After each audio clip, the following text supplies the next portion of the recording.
This is the story of a man named Stanley. Stanley worked for a company in a big building where he was employee number 427. Employee number 427's job was simple. He sat at his desk in room 427 and he pushed buttons on a keyboard. Orders came to him through a monitor on his desk, telling him what buttons to push, how long to push them, and in what order. This is what employee 427 did every day of every month of every year. And although others might have considered it soul-rending, Stanley relished every moment that the orders came in, as though he had been made exactly for this job. And Stanley was happy. And then one day, something very peculiar happened. Something that would forever change Stanley. Something he would never quite forget. He had been at his desk for nearly an hour when he realized that not one single order had arrived on the monitor for him to follow. No one had showed up to give him instructions, call a meeting, or even say hi. Never in all his years at the company had this happened, this complete isolation. Something was very clearly wrong. Shocked, frozen solid, Stanley found himself unable to move for the longest time. But as he came to his wits and regained his senses, he got up from his desk and stepped out of his office.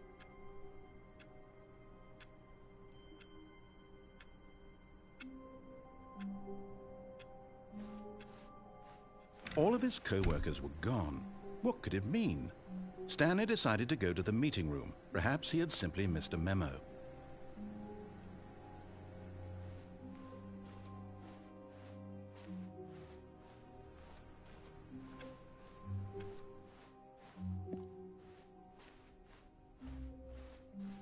When Stanley came to a set of 2 open doors, he entered the door on his left.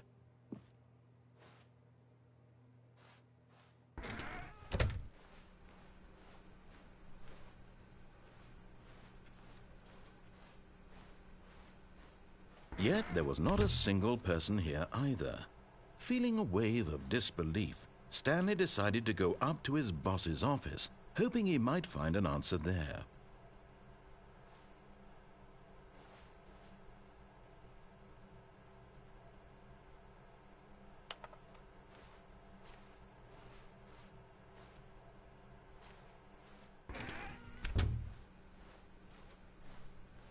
Coming to a staircase, Stanley walked upstairs to his boss's office.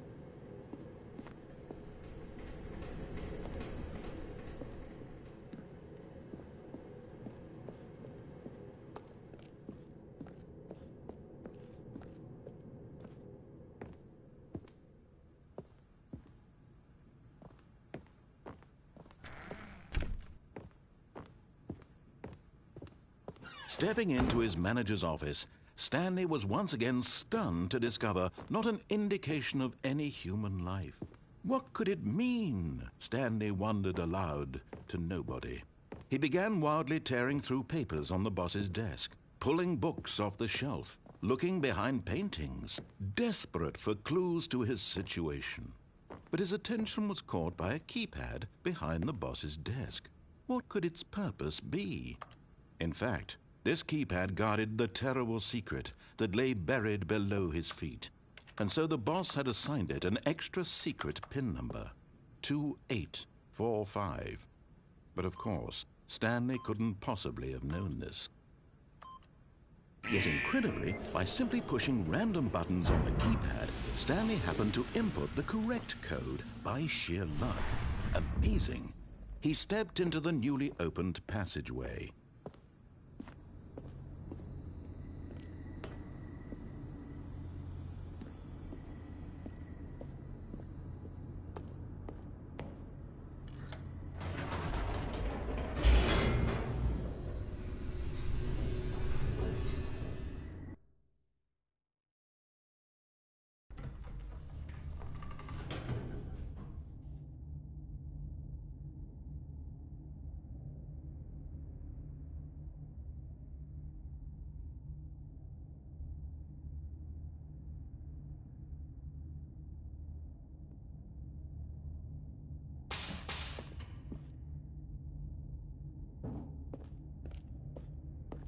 Stanley walked straight ahead through the large door that read Mind Control Facility.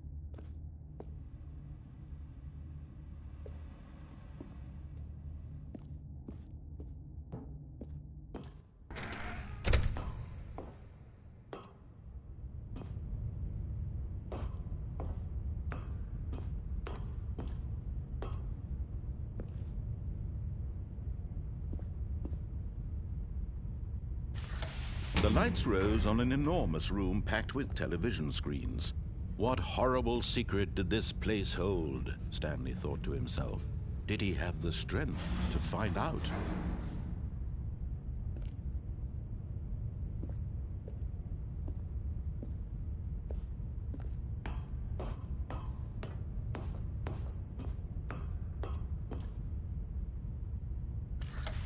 Now the monitors jumped to life, their true nature revealed.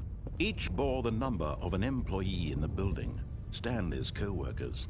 The lives of so many individuals reduced to images on a screen, and Stanley, one of them, eternally monitored in this place where freedom meant nothing.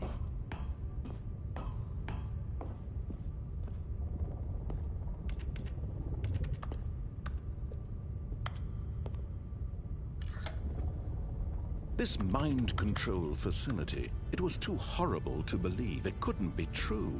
Had Stanley really been under someone's control all this time? Was this the only reason he was happy with his boring job? That his emotions had been manipulated to accept it blindly? No, he refused to believe it. He couldn't accept it. His own life in someone else's control? Never! It was unthinkable, wasn't it? Was it even possible? Had he truly spent his entire life utterly blind to the world?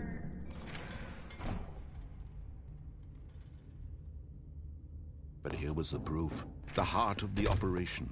Controls labeled with emotions, happy or sad or content, walking, eating, working, all of it monitored and commanded from this very place. And as the cold reality of his past began to sink in, Stanley decided that this machinery would never again exert its terrible power over another human life. For he would dismantle the controls once and for all.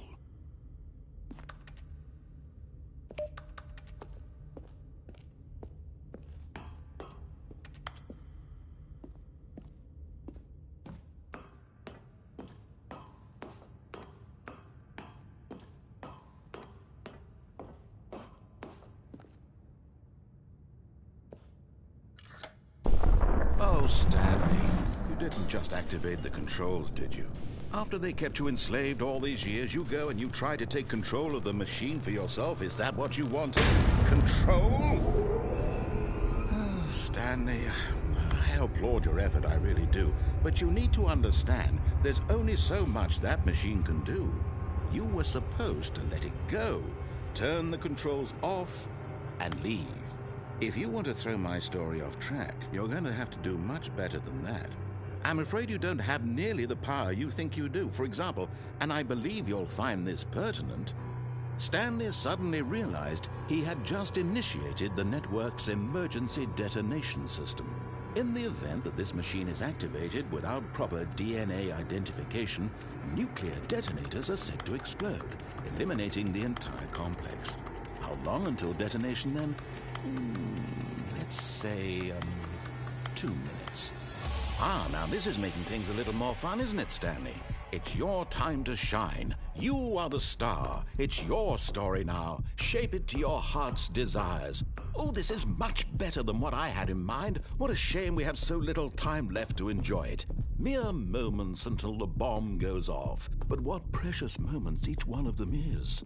More time to talk about you, about me, where we're going, what all this means. I barely know where to start. What's that? You'd like to know where your co-workers are? A moment of solace before you're obliterated? All right, I'm in a good mood. You're gonna die anyway. I'll tell you exactly what happened to them. I erased them.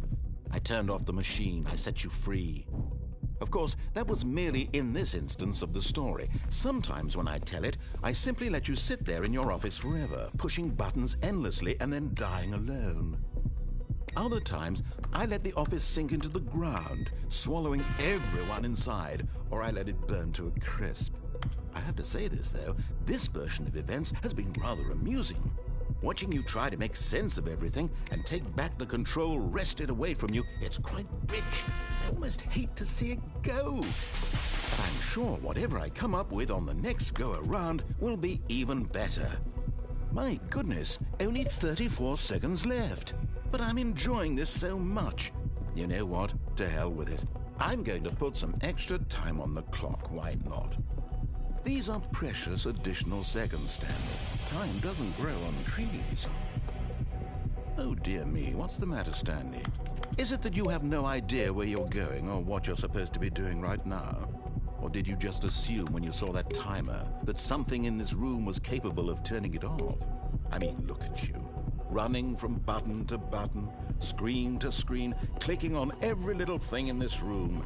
These numbered buttons, no, these colored ones. Or maybe this big red button, or this door. Everything, anything, something here will save me. Why would you think that, Stanley? That this video game can be beaten? Won? Solved? Do you have any idea what your purpose in this place is? Stanley, you're in for quite a disappointment. But here's a spoiler for you. That timer isn't a catalyst to keep the action moving along.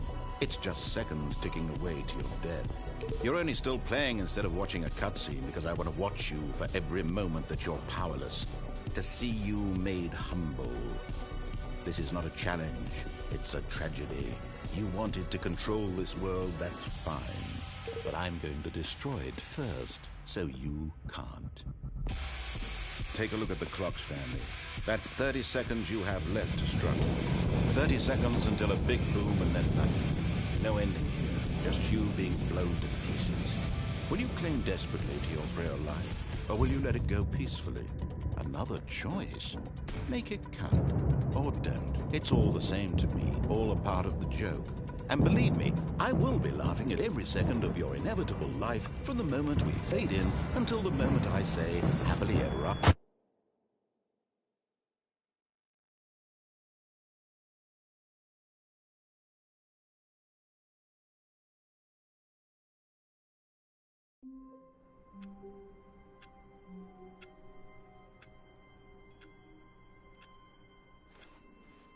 All of his co-workers were gone. What could it mean? Stanley decided to go to the meeting room. Perhaps he had simply missed a memo.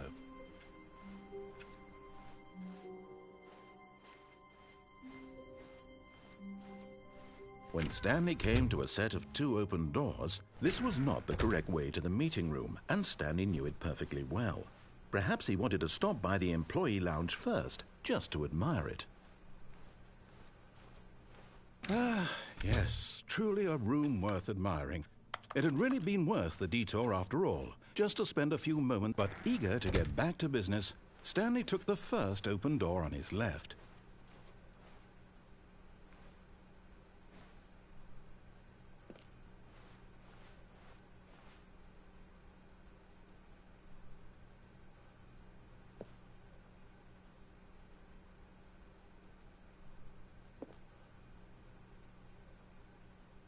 Stanley was so bad at following directions, it's incredible he wasn't fired years ago.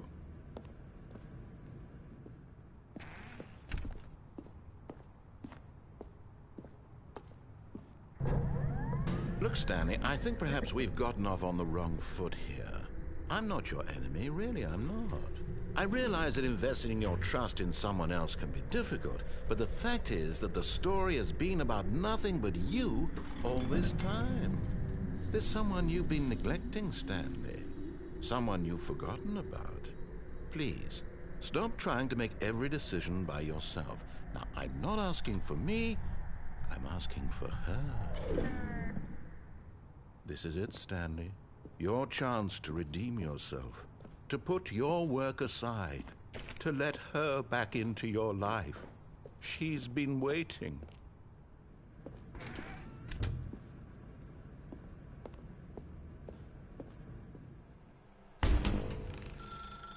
That's her, Stanley. You need to be the one to do that.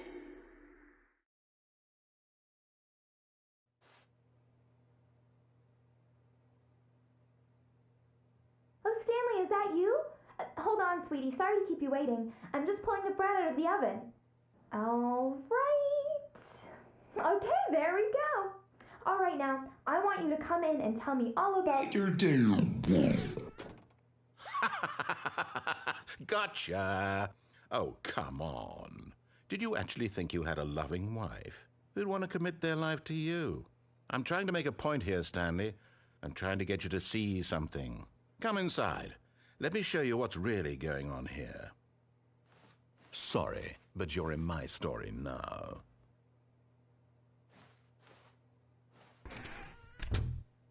This is a very sad story about the death of a man named Stanley. Stanley is quite a boring fellow. He has a job that demands nothing of him, and every button that he pushes is a reminder of the inconsequential nature of his existence. Look at him there, pushing buttons, doing exactly what he's told to do. Now he's pushing a button. Now he's eating lunch. Now he's going home. Now he's coming back to work. One might even feel sorry for him, except that he's chosen this life. But in his mind, in his mind he can go on fantastic adventures. From behind his desk, Stanley dreamed of wild expeditions into the unknown, fantastic discoveries of new lands. It was wonderful, and each day that he returned to work was a reminder that none of it would ever happen to him. And so he began to fantasize about his own job. First, he imagined that one day while at work, he stepped up from his desk to realize that all of his co-workers, his boss, everyone in the building had suddenly vanished off the face of the earth. The thought excited him terribly. So he went further. He imagined that he came to 2 open doors and that he could go through either. At last, choice. It barely even mattered what lay behind each door. The mere thought that his decisions would mean something was almost too wonderful to behold. As he wandered through this fantasy world, he began to fill it with many possible paths and destinations. Down one path lay an enormous round room with monitors and mind controls. And down another was a yellow line that weaved in many directions. And down another was a game with a baby. And he called it the Stanley Parable. It was such a wonderful fantasy, and so in his head he relived it again, and then again, and again, over and over, wishing beyond hope that it would never end, that he might always feel this free. Surely there's an answer down some new path, mustn't there be? Perhaps if he played just one more time. But there is no answer. How could there possibly be? In reality, all he's doing is pushing the same buttons he always has. Nothing has changed. The longer he spends here, the more invested he gets, the more he forgets which life is the real one. And I'm trying to tell him this, that in this world he can never be anything but an observer, that as long as he remains here, he's slowly killing himself. But he won't listen to me. He won't stop. Here, watch this. Stanley, the next time the screen asks you to push a button, do not do it.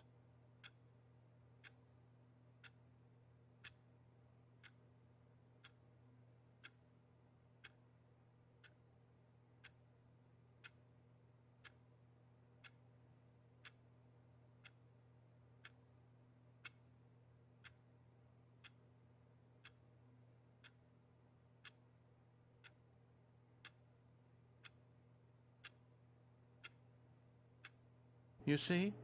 Can he just not hear me?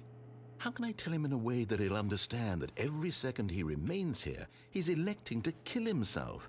How can I get him to see what I see? How can I make him look at himself?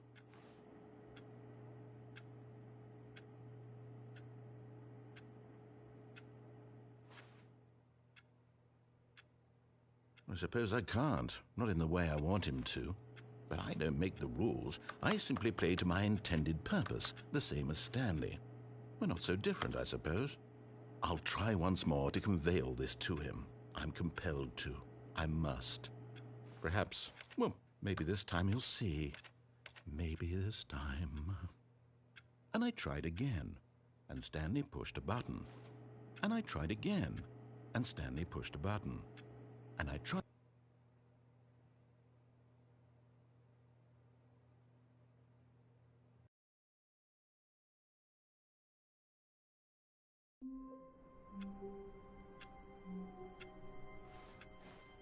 All of his co-workers were gone.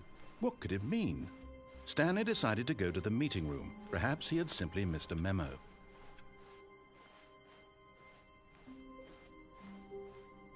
When Stanley came to a set of 2 open doors, he entered the door on his left.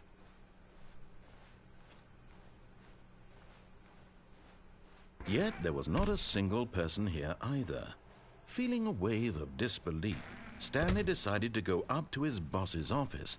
Coming to a staircase, Stanley walked upstairs to his boss's office.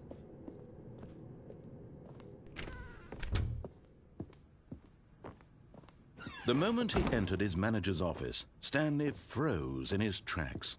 Not a living soul anywhere. Could he really be all alone? This was too much for Stanley to take. Too much for any man to take. He fell to his knees, bursting into half moans, half sobs, the guttural retching of life from a man denied any hope, any reason to keep going. Here on the floor he lay prone, paralyzed by fear for nearly a full hour. But when at last he began to move about and survey the situation, he found a keypad behind the boss's desk. What could it mean? Was it a sign of hope for Stanley's future? Alas, it was not. For although this keypad guarded the terrible secret of Stanley's past, it had been assigned a 4-digit code so devious and so random that no man could ever hope to guess it. 2845. Statistically, nearly impossible to guess blindly, ever. Yet incredibly, by simply pushing random buttons on the keypad, Stanley happened to input the correct code by sheer luck. Amazing. He stepped into the newly opened passageway.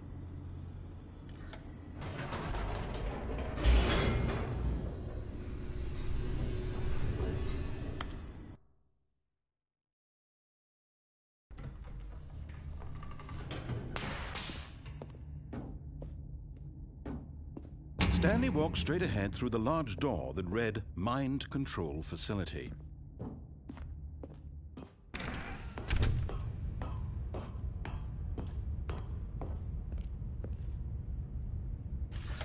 The lights rose on an enormous room packed with television screens. What horrible secret did this place hold? Stanley thought to himself. Did he have the strength to find out?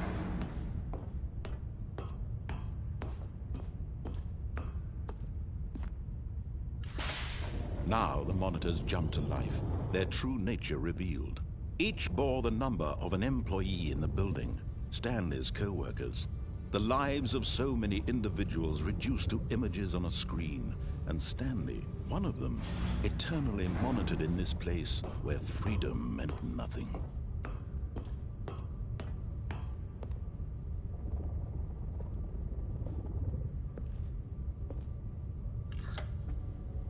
This mind control facility, it was too horrible to believe. It couldn't be true. Had Stanley really been under someone's control all this time?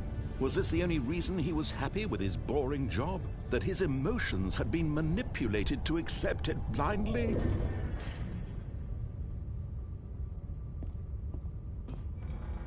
No, he refused to believe it. He couldn't accept it. His own life in someone else's control? Never!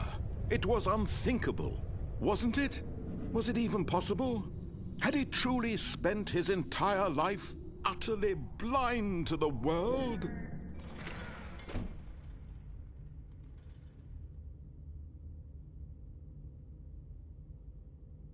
But here was the proof. The heart of the operation. Controls labeled with emotions. Happy or sad, or content.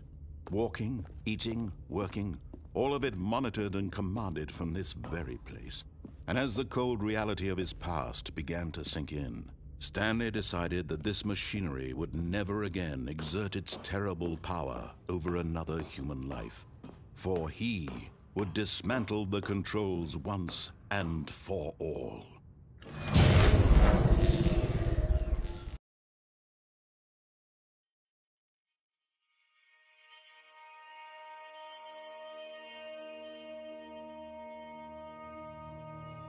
Blackness and a rising chill of uncertainty. Was it over? Yes! He had won! He had defeated the machine, unshackled himself from someone else's command. Freedom was mere moments away. And yet, even as the immense door slowly opened, Stanley reflected on how many puzzles still lay unsolved. Where had his co-workers gone? How had he been freed from the machine's grasp? What other mysteries did this strange building hold?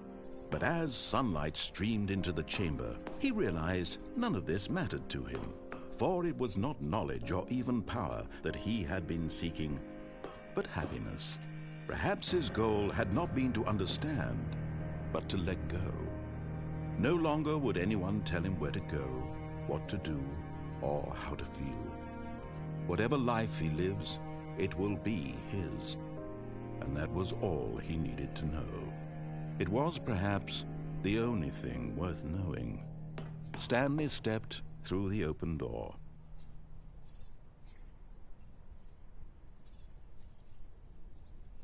Stanley felt the cool breeze upon his skin, the feeling of liberation, the immense possibility of the new path before him.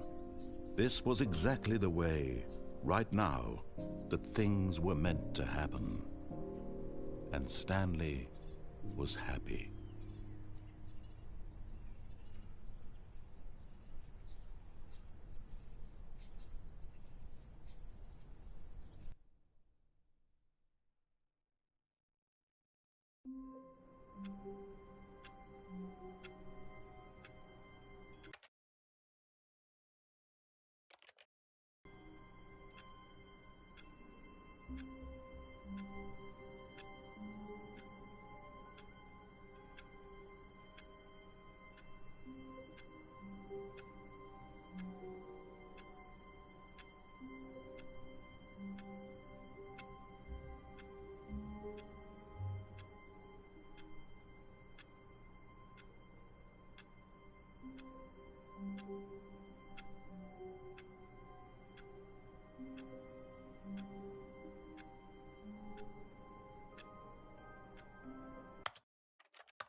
How long was I sitting there? Stanley wondered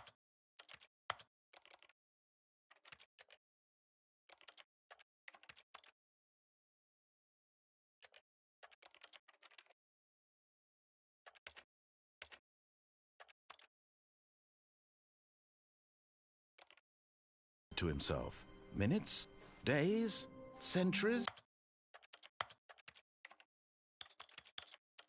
Did something crucial happen while my senses were turned? He made a note to be more careful with time from now on. When Stanley came to a set of 2 open doors, he entered the door on his left.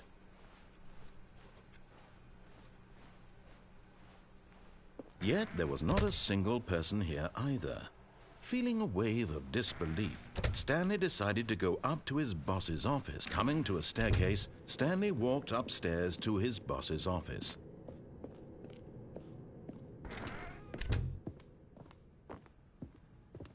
Stepping into his manager's office, Stanley was once again stunned to discover not an indication of any human life. What could it mean, he wondered?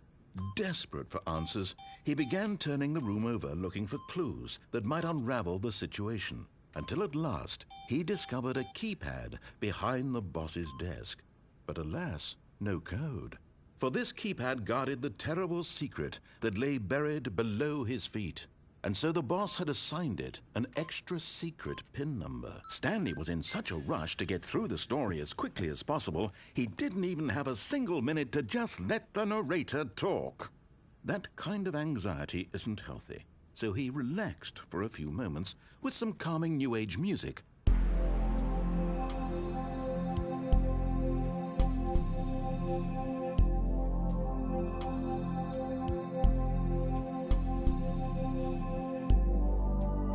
Feeling soothed and rejuvenated, Stanley calmly walked forward into the opened passageway.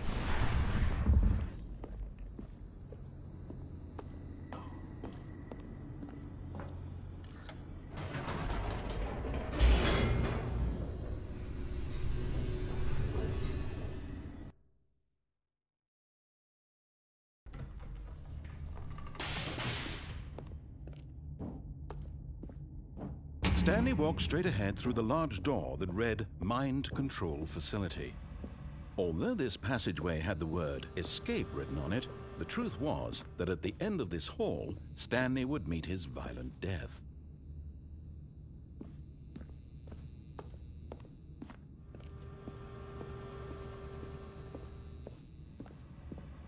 But of course, Stanley thought better of it and realized he simply had too much to live for.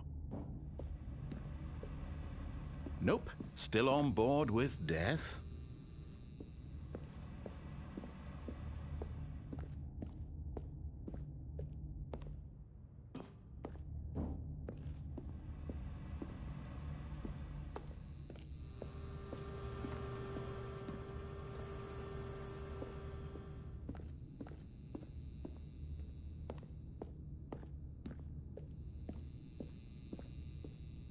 The door behind him was not shut. Stanley still had every opportunity to turn around and get back on track.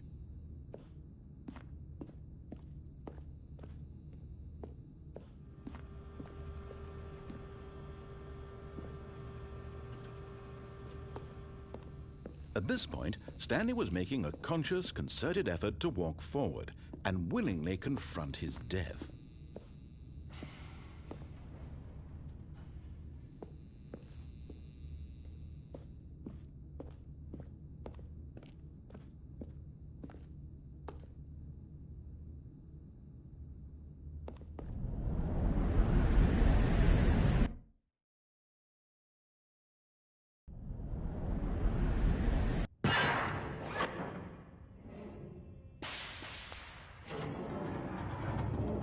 As the machine whirred into motion and Stanley was inched closer and closer to his demise, he reflected that his life had been of no consequence whatsoever.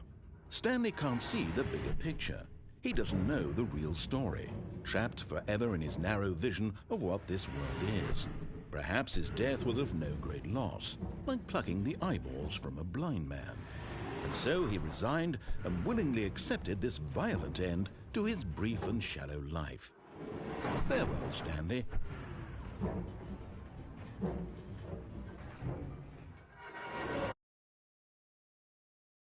"Farewell, Stanley," cried the narrator, as Stanley was led helplessly into the enormous metal jaws.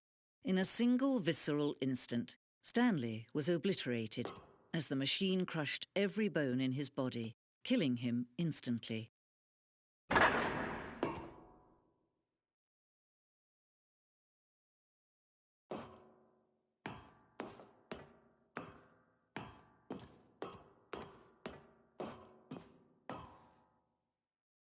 And yet it would be just a few minutes before Stanley would restart the game, back in his office, as alive as ever.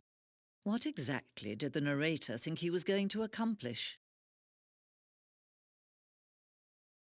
When every path you can walk has been created for you long in advance, death becomes meaningless, making life the same. Do you see now? Do you see that Stanley was already dead from the moment he hit start?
This elevator for sure would get him right back on track to where he was supposed to be in the story.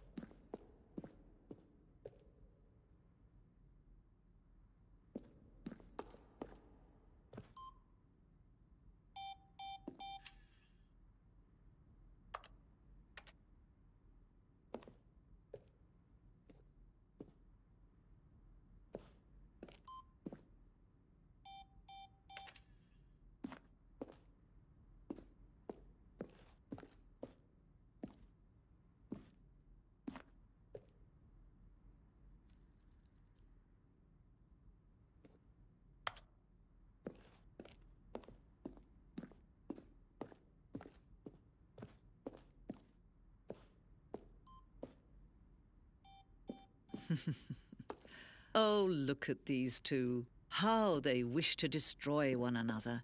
How they wish to control one another. How they both wish to be free.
Now look closely, Stanley.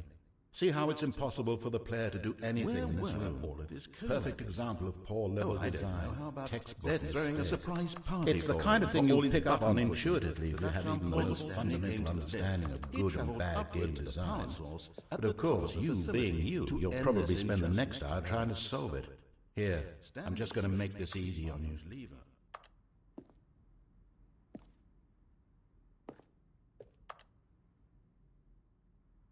Now look closely, Stanley.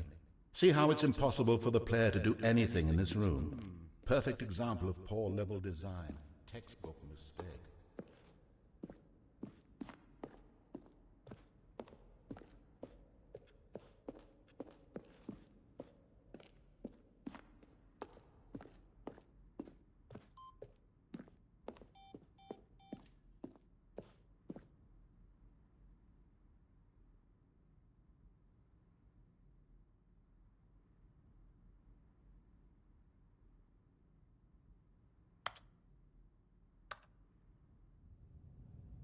Can you see? Can you see how much they need one another? No, perhaps not. Sometimes these things cannot be seen. But listen to me. You can still save those two. You can stop the program before they both fail. Turn off your PlayStation. There's no other way to beat this game. As long as you move forward, you'll be walking someone else's path. Stop now and it'll be your only true choice. Whatever you do, choose it. Don't let time choose for you. Don't let...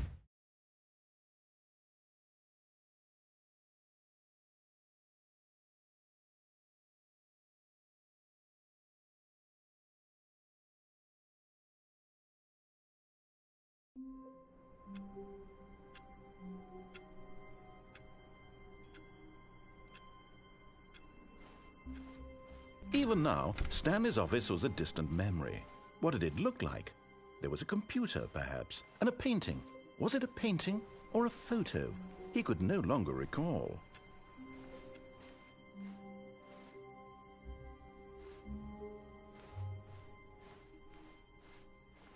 When Stanley came to a set of 2 open doors, he entered the door on his left.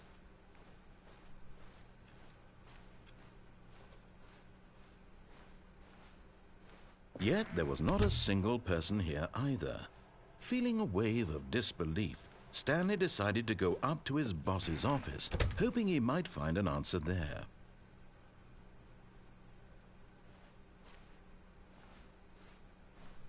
Coming to a staircase, Stanley walked upstairs to his boss's office.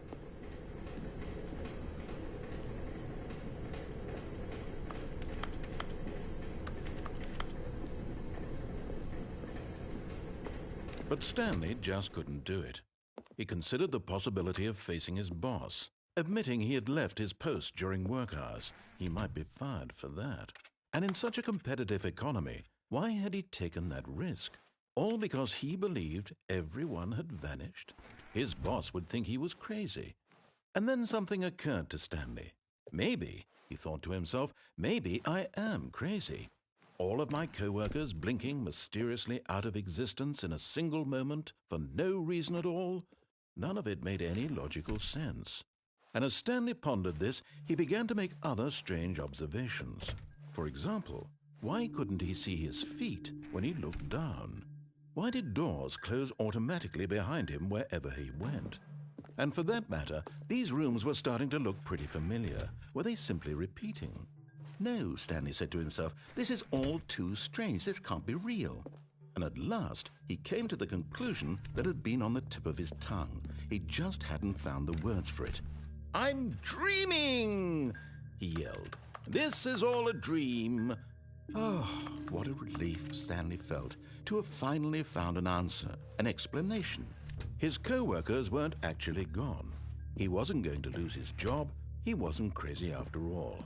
And he thought to himself, I suppose I'll wake up soon. I'll have to go back to my boring real-life job pushing buttons. I may as well enjoy this while I'm still lucid. So he imagined himself flying and began to gently float above the ground.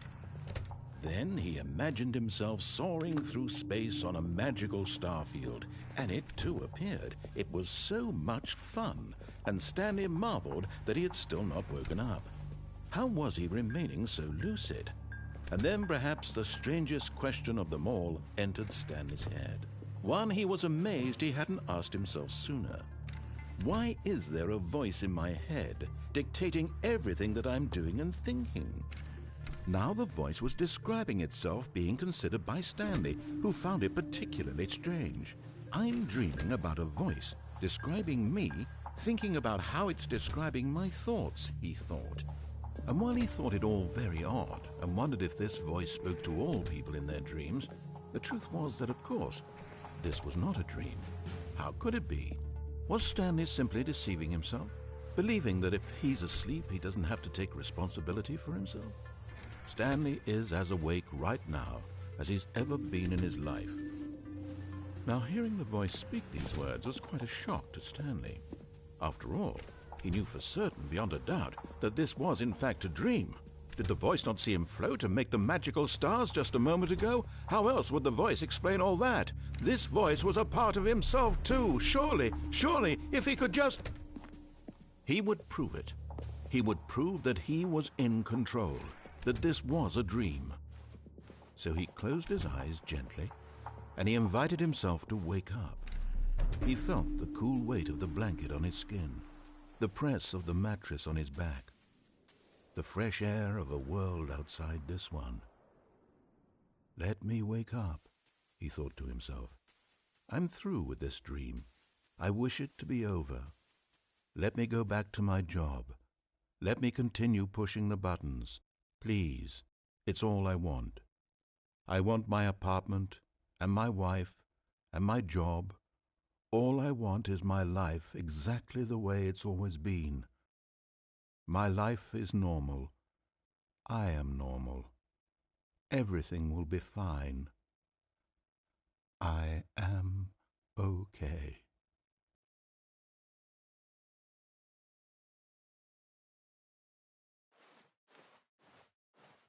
Stanley began screaming. Please, someone, wake me up. My name is Stanley. I have a boss, I have an office, I am real. Please, just someone tell me I am real. I must be real, I must be. Can anyone hear my voice? Who am I? Who am I? And everything went black.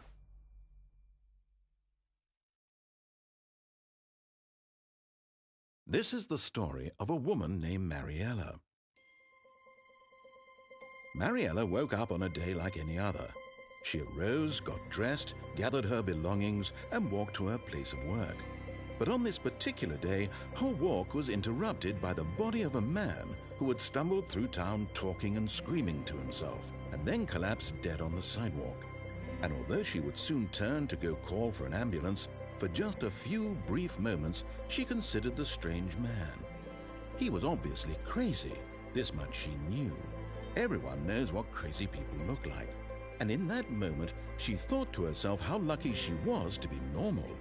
I am sane. I am in control of my mind. I know what is real and what isn't. It was comforting to think this, and in a certain way, seeing this man made her feel better. But then she remembered the meeting she had scheduled for that day, the very important people whose impressions of her would affect her career, and by extension, the rest of her life. She had no time for this, so it was only a moment that she stood there, staring down at the body. And then she turned and ran.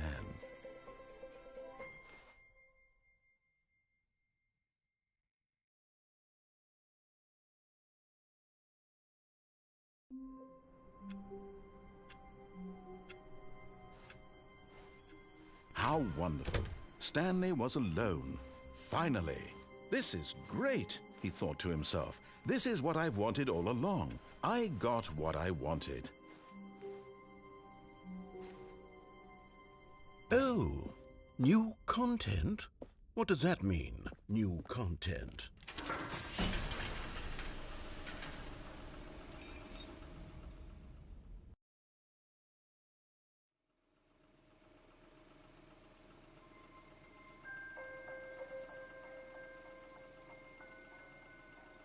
Hello, and thank you for playing the Stanley Parable Ultra Deluxe.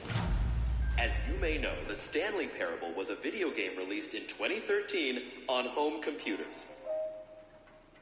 After receiving critical and commercial success, it was expanded upon in 2022 with the Stanley Parable Ultra Deluxe, a reimagining of the game for consoles and home computers. The Stanley Parable Ultra Deluxe features exciting new content that broadens and expands the world of the Stanley Parable, delighting audiences the world over. Please, step inside and see what thrilling new adventures await in the Stanley Parable Ultra Deluxe. Oh, well, this sounds delightful. I'm very excited to see the thrilling new Ultra Deluxe content.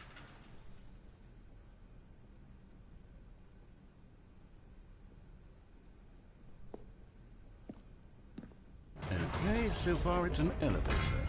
Nothing special yet, but I'm sure it's just the beginning of a mesmerizing adventure.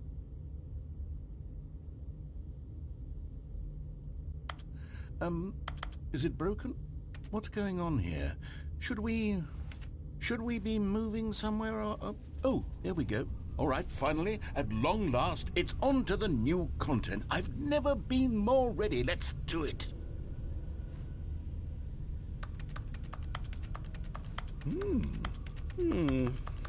I have to say, initial impressions of Stanley Parable Ultra Deluxe, mostly tedious. It's as if Oh, okay. Let's see the content. Gimme the content, Stanley.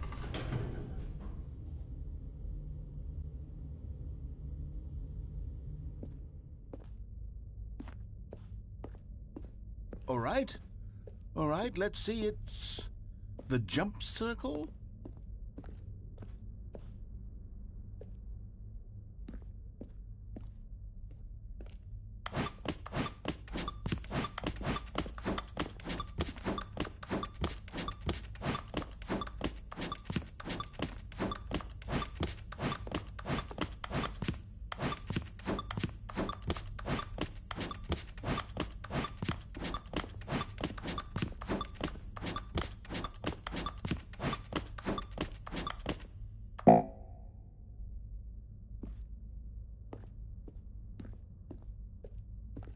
Is that it? Surely that's not all the new content. There has to be something else, right? Goodness, another elevator. Stanley, I have to say, initial impressions of this game are not positive. It's just elevators and jumping. Is this what passes for exciting new content? If this is new content, then I could just read you the whole dictionary. There's 20 hours of new content right there. Hell, I could count to 30 trillion. You could put that on the box. The Stanley Parable Ultra Deluxe, now with over 1,000 hours of new content. And if... Oh, wait. There's more. Very good. Yes. I knew there had to be something else. Let's see it. I'm ready for whatever it is. That's it? Oh, you've got to be kidding me. You see, Stanley? This is what happens when greedy video game developers with no respect for their fan base rush a cheap expansion to market for no reason other than to make an easy dollar. And don't get me started on the level of craftsmanship that's gone into it. In fact, I'm looking right now at the game's trophies, and it's hard to believe one of them actually says, "Test trophy, please ignore." What quality assurance department signed off on this? I'm infuriated and I'm offended, and I intend to find these people on Twitter and hold them personally accountable. It's my fault, Stanley. I built up too much anticipation around the new content, I'm afraid. It could never have lived up to such expectations. If you're still with me, why don't we just reset the game, and we'll try to get back to what the Stanley Parable is really about. No frills, no gimmicks. Just you and me having a great time together like always. What do you say, friend?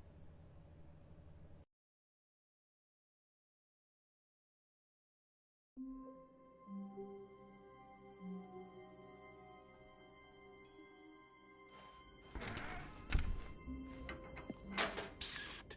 Stanley! Come over here! In the vent! I want to show you something!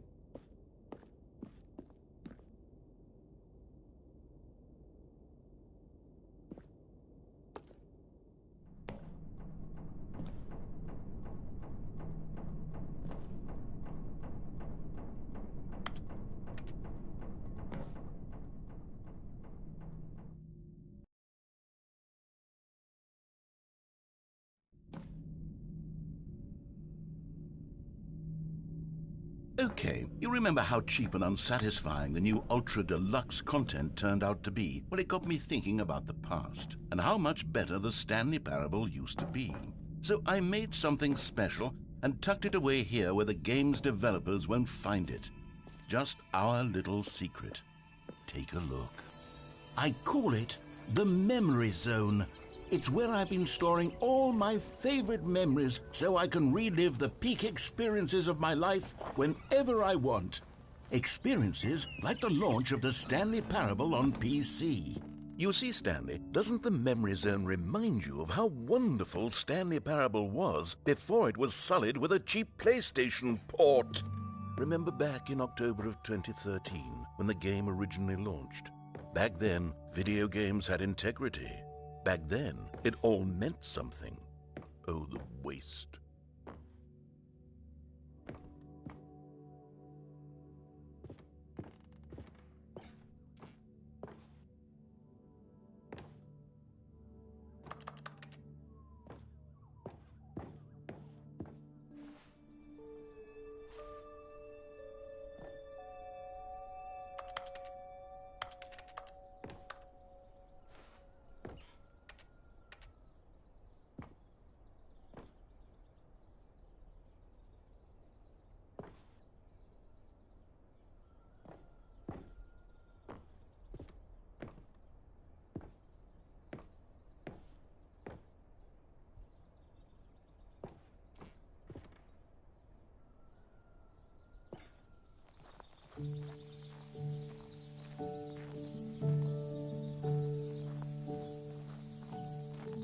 And over here is where I keep reviews of the Stanley Parable. Like this stunning triumph of games journalism, 10 out of 10 from Destructoid.com. James Stephanie Sterling writes, and I quote, "Where so many games that aspire to be more than games end up less than any form of art, Stanley Parable strives and then succeeds to be every game ever created.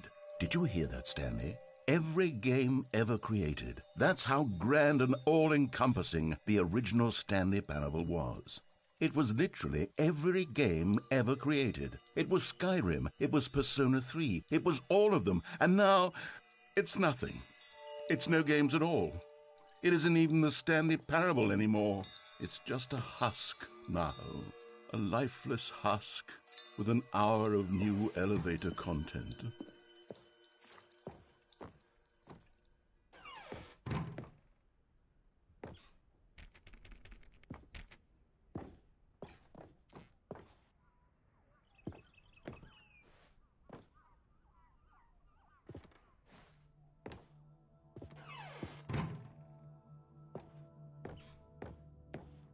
Here's another moving passage, this time from GameSpot.com. The Stanley Parable is both a richly stimulating commentary on the nature of choice in games and one that offers some of the most enjoyable, surprising, and rewarding choices I've ever been confronted with in a game. 9 out of 10. Don't you get it, Stanley? The game was perfect. It didn't need anything else. It didn't need new content. All they had to do was transport it in pristine condition along to the PlayStation, boom, done. And they couldn't even do that. Couldn't resist the urge to go meddling with a beloved franchise.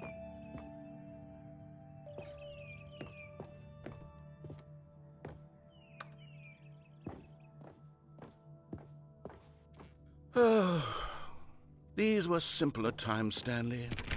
What I wouldn't give to go back, to have it all over again.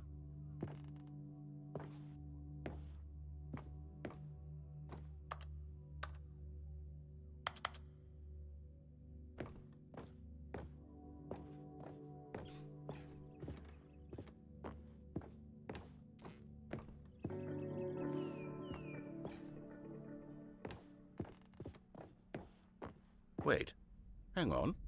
I don't recall this part of the memory zone before. What's this? What's down here?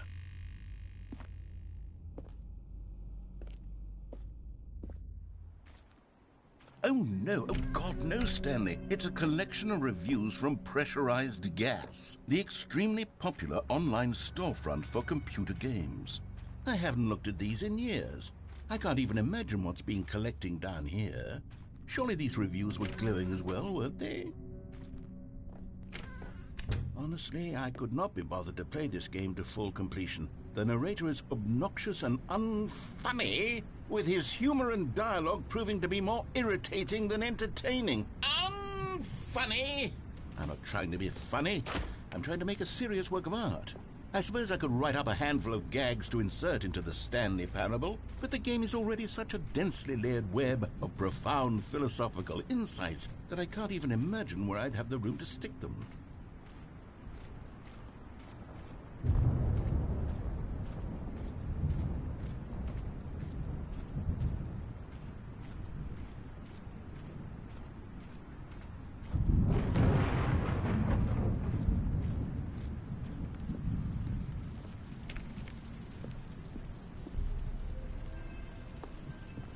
Okay, let's see what this one says.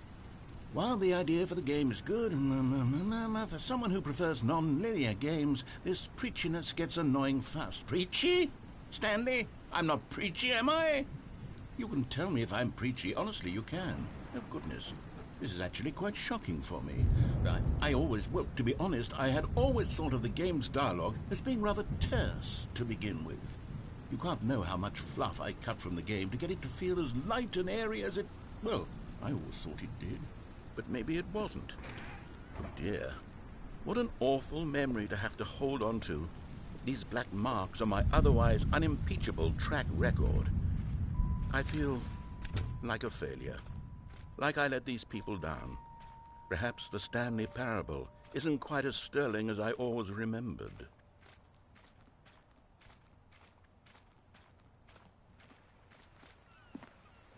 What's this one got to say? You constantly have to stop doing anything so the narrator can catch up with his long-winded explanations of what's happening. I wish there was a skip button. A skip button? Well, Well, yes. Yes, I think we can do that. If I'm truly too preachy, then maybe letting you skip ahead for just a moment, surely it couldn't hurt. Not if it means we can strike these negative reviews from the record. Only positive reviews of the Stanley Parable. That's my motto today, and it's always been my motto. I'd do anything for the customer, Stanley. Yes, a skip button we shall have. And here it is. Go ahead and give it a shot. I'll pop you forward in time so that the second my incessant droning starts to bore you, with just the push of a button, you'll have zipped right past it. It's what the play... Oh, you're back, you see. You were only frozen in time for a few minutes, but it was plenty of time for me to deliver a long, rambling monologue full of unnecessary verbal flourishes and lengthy ruminations on the nature of choice in video games. Of course, I happen to believe it was perhaps one of my more profound such ruminations. Not that, of course, you need a description of it, but if I had to describe it, I'd say it was perhaps less... Well there, sport. You really did catch me rambling on a bit, didn't you? But that's the power of the button. The minute I start to go off on a thoughtless display of self-absorption, it's right at your fingertips to go poof. Okay, welcome back, Stanley. Now, I should say that the amount of time the button has been skipping through is becoming longer and longer. That last one was, well, I want to say maybe 30, 45 minutes? It's not unendurable by any means, but well, there's really only so much I can ramble on to myself about. I know, it's shocking, isn't it? But at any rate, I do suggest... Stanley, please don't push the button again. It's been 12 hours. You've just been frozen there. I don't know why the skips are getting longer, but they're really, truly getting... Oh, Stanley, you're back. You're back. Oh, my goodness. I have someone to talk to again. Stanley, I think it's been a week. Or 2 weeks. I've been sitting here all that time. Just sitting here. Not a single person to speak with. And you'd think that that's just how it's always been, right? Me talking and you saying nothing. Would you think that it's exactly the same as always? Doesn't that feel like what we've already been doing? Me just talking? But it isn't, Stanley. It isn't the same at all. It isn't even close. Because I know you can't hear me once you push that button. That's what I'm realizing now, Stanley. I'm realizing that I needed to know that someone was listening. I needed there to be a vessel through which my words were moving. It was the vessel I needed, Stanley. Not the outcomes, not the story. None of that matters anymore. I'll give it all up. I'll give up every branching path. I'll burn my story to the ground. One single thing I need, and God, I can see now that I need it more than anything, is to know that someone else is taking it in. These words that I'm saying, I need to know you can hear me. Because maybe, Stanley, maybe, if you can hear me, then maybe it means I'm real. Maybe I'm not just a fiction. Was I scared of that all along? Perhaps, yes. Perhaps I've been scared this whole time, that if I stop speaking, I'll slip backwards into the silence and be consumed by it. I can't be taken by it, Stanley. I can't lose myself in the stretch of emptiness between you and me.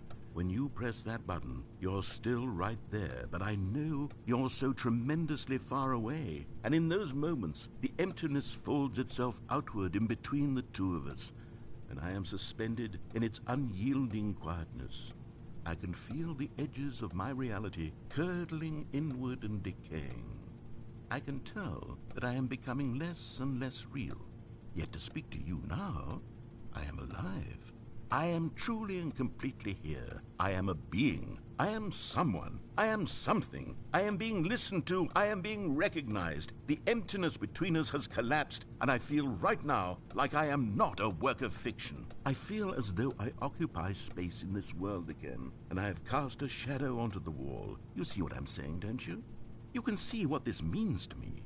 I'm so clear about it now, Stanley. I feel as certain about this as I've ever felt about anything at all. I feel renewed. I feel restored, and already I can sense the looming silence as you will press the button for the next time. What a terrible dread it strokes in my heart to think of it, to think of returning to such coldness. Come, let us sit in silence together here for just a moment. Let us anticipate it. Let us welcome it. Let us not run from it.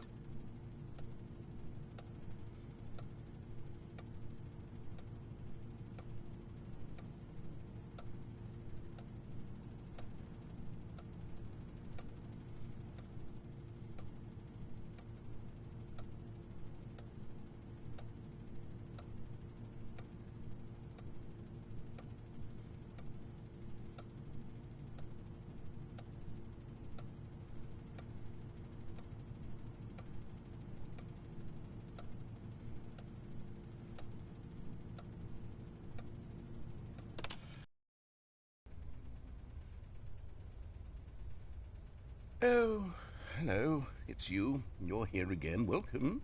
I have had time to think about you and about us and about everything we've been through. I've had so much time, I stopped keeping track after a year. Have you ever sat down in one place and not moved for one?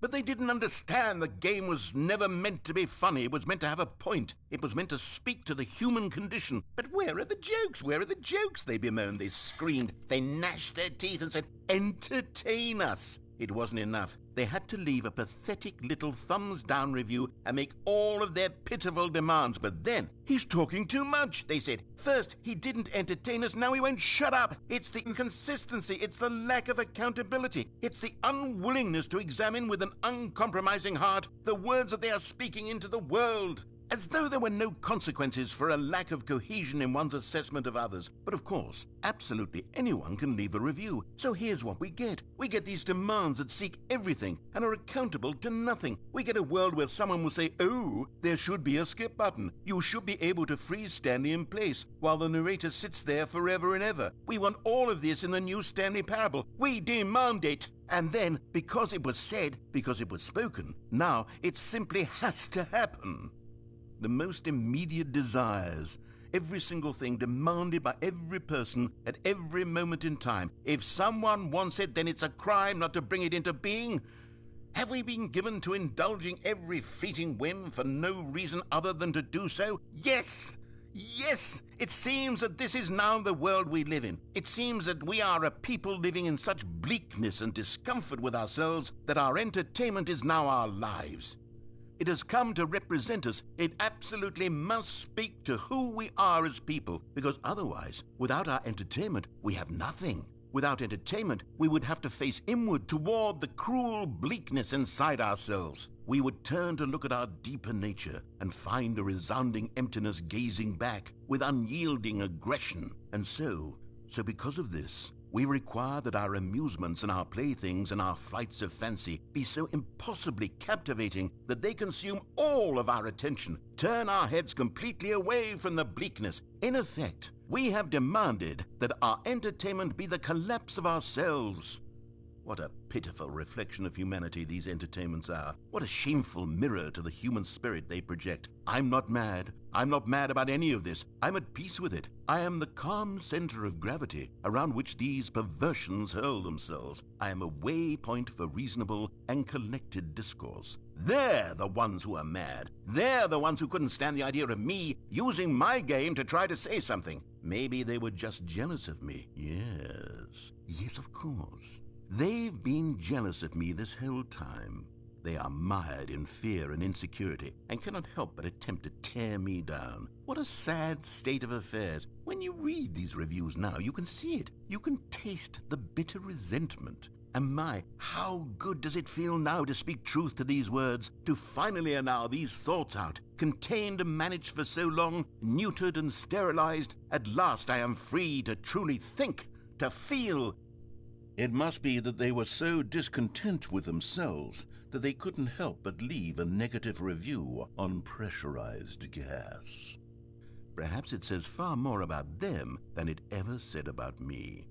Perhaps the state of their psychological being was in such tatters, and my constitution and willpower are so ironclad in comparison. Perhaps it was this state that they sought some outlet through which to tear me down. This, you can see, is clearly why they felt the need to expect that the game be funny, that it be filled with yucks and whimsical humor, that it amused. But they didn't understand the game was never meant to be funny. It was meant to have a point. It was meant to speak to the human condition. But where are the jokes? Where are the jokes? They bemoaned, they screamed, they gnashed their teeth and said, entertain us. It wasn't enough. They had to leave a pathetic little thumbs-down review and make all of their pitiful demands. But then, he's talking too much, they said. First, he didn't entertain us, now he won't shut up. It's the inconsistency, it's the lack of accountability, it's the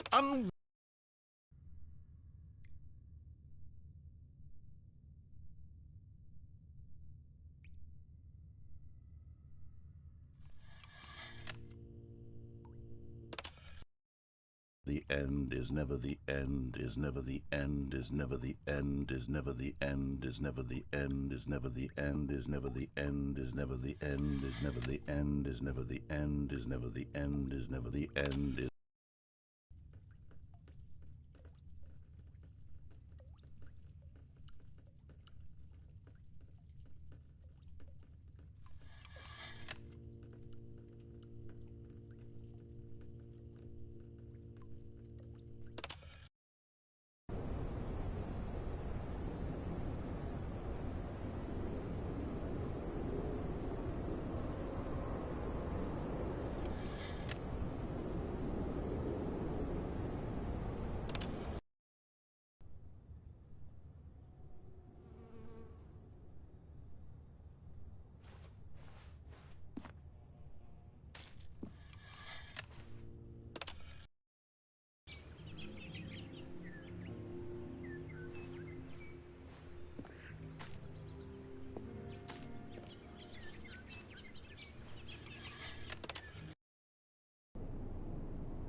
All of his co-workers were gone.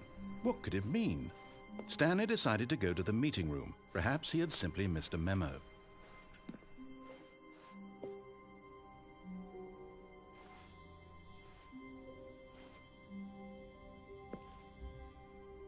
Oh, good. You notice my sign. Yes, I have something very exciting to show you.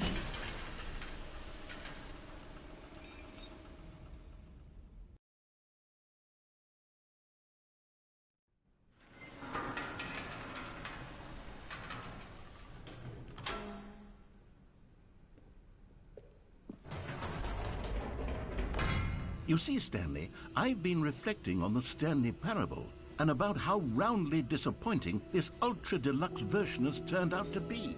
The original Stanley Parable was a landmark, and any new content for it should live up to that legacy. So forget this ultra-deluxe nonsense. I say we take it one step even further.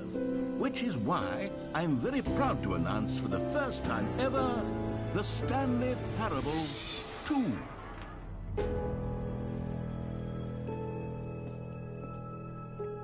Yes, you see, isn't this far superior to a measly port with a few minor additions? Think of all the new territory we'll cover with a fully fledged sequel. An entirely new experience, built from the ground up. Why, there are so many possibilities. It could go in so many different directions.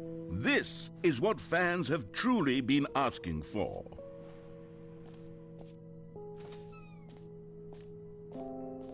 calling it the Stanley Parable 2 is just so much catchier than Ultra Deluxe, don't you think? Ultra Deluxe? What does it even mean? But the Stanley Parable 2, now that's an artistic statement right there. It's future-oriented. It screams progress and innovation and long-term franchising potential. Now, to be clear, I haven't quite nailed down what exactly the Stanley Parable 2 is going to be, but let's take a look at some of the features I've been developing for it. I figure that if I can loosely organize a handful of interesting concepts, that surely the game will sort of naturally spring up around them. It'll all work itself out. Game development is much more of a fuzzy magic than anything scientific or logical, really.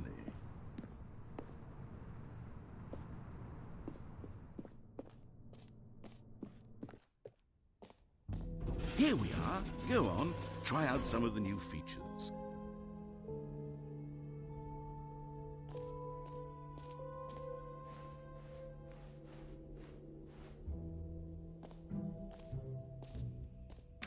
For the Stanley Parable 2, I asked myself, what do players really want? And of course, the first and most obvious answer is that they want to be individually recognized and validated as people. So with that in mind, my first addition to the game is this button which speaks the name of the person playing the game. Isn't that wonderful? Jim. Sorry, I should have clarified. Right now, the button only says the name Jim. But of course, in the final game, this button will say your name, whatever name that is. Here, let's have you role-play as Jim to really simulate the full experience of this feature. Just play along. I promise you'll love it. Okay, here we go. Let's take a deep breath, clear your mind, forget whoever you are, and simply become a person named Jim. I want you to imagine yourself living as Jim, sleeping and waking as Jim, falling in love and being heartbroken as Jim, seizing all of the world's possibilities as Jim, and as Jim watching your dreams crumble into dust. Do you feel it deeply? Are you really, truly Jim right now? If so, then please step forward and press the button. Jim. Yes! You see? What a thrill! What a rush! That was you! The button described you. Do it again. Do it again. Jim. Ooh, it hits even harder the second time. If this were the only new feature in the Stanley Parable 2, it would still be worth the money. Let's take a break from the Jim button. I'm too emotionally drained from all of this personal validation. Jim. Whoa there, cowboy. Sometimes a person can be too much Jim. Jim. I'm putting the Jim button away. Otherwise, soon you'll start to lose all sense of who you actually are. Jim.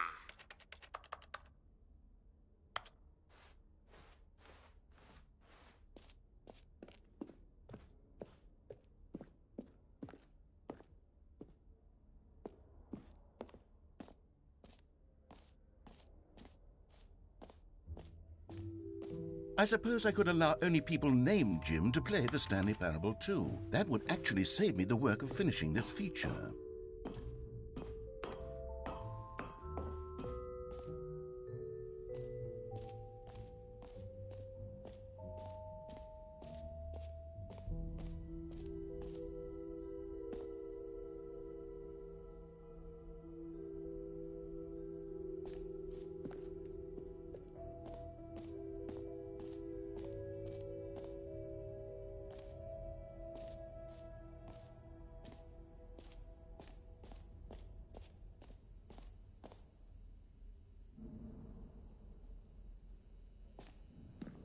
Now, here's something special. You remember that broken test trophy that got left in the game on accident?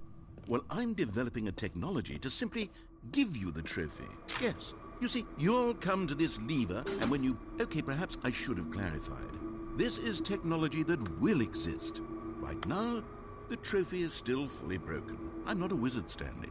But I guarantee it will be fixed in the sequel to at last satisfy the hordes of ravenous fans all over the world who have been uproariously demanding this feature. Gamers, we hear you, and I promise it will happen.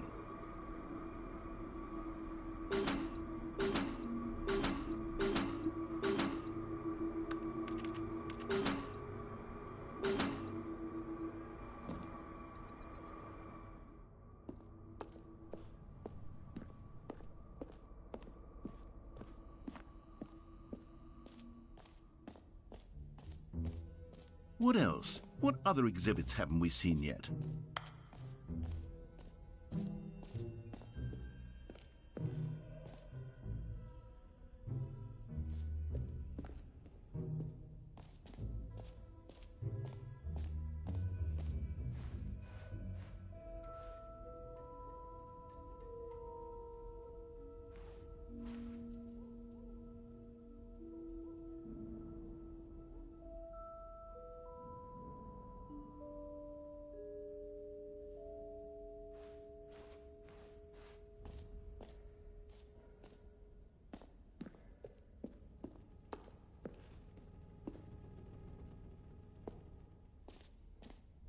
Ah, collectibles. Now it's a real video game. In the Stanley Parable 2, you'll run around gathering up these miniature Stanley figurines. And what's truly innovative is that there will be no reward for collecting all of them. I don't want to stifle the intrinsic joy of watching a number go up. You simply collect all of them, and then you move the hell on with your unremarkable life.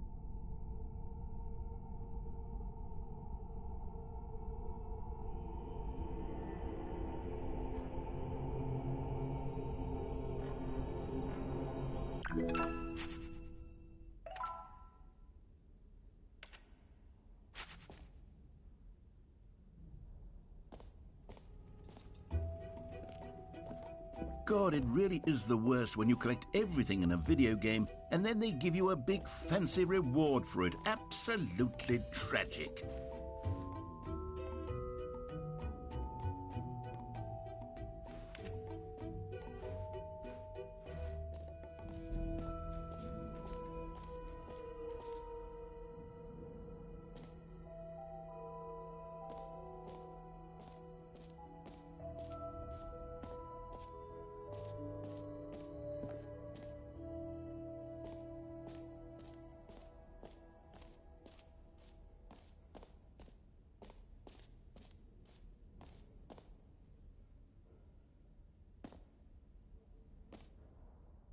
Okay, I'll be honest, I haven't yet decided on this one. I think that in the new version, the office could use a bit of decoration, like balloons. But I'm undecided on Get Well Someday and Happy 12th Birthday. Which would you go with?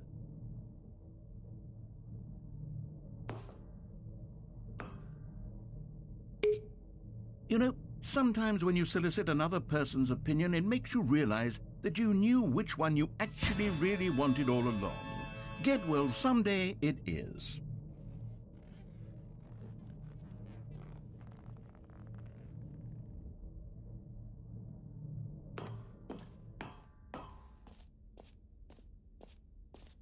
Or actually, maybe I should have gone with... No, I've made my decision, we're moving on.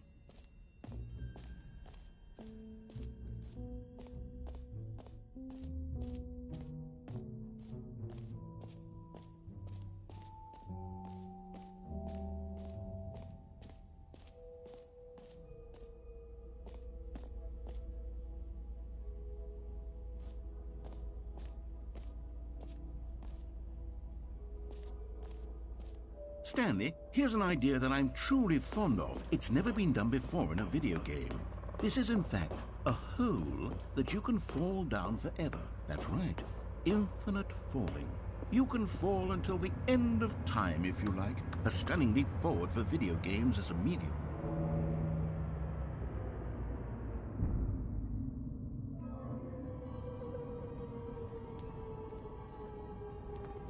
You see, isn't it wonderful?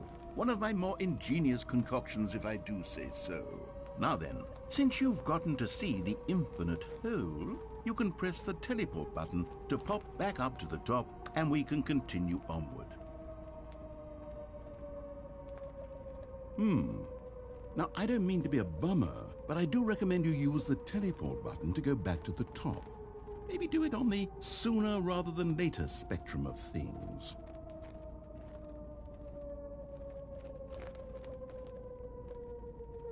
Okay, Stanley, I don't know quite how to say this tactfully, but it's possible that I slightly exaggerated the infinite nature of the hole. Is it a very, very deep hole? To be certain it is. It's an extremely deep hole. I don't want anyone to say that it isn't an astonishingly deep hole. It is. Is it infinite? Well, that sort of depends on your definition of infinity. From one perspective, the infinite is merely philosophical in nature. It's more of a... Okay, well, good for you. You found the bottom of the hole. You found me out, Stanley. I'm a liar and a cheat, and you're so clever. Look, I think the issue here is just that you're unusually fascinated by falling. What normal person actually wants to fall infinitely? I figured the hole was as deep as anyone would actually need. Don't you put this on me. Maybe you're the problem. Look, things got a little heated there. I think we both said some things we didn't mean.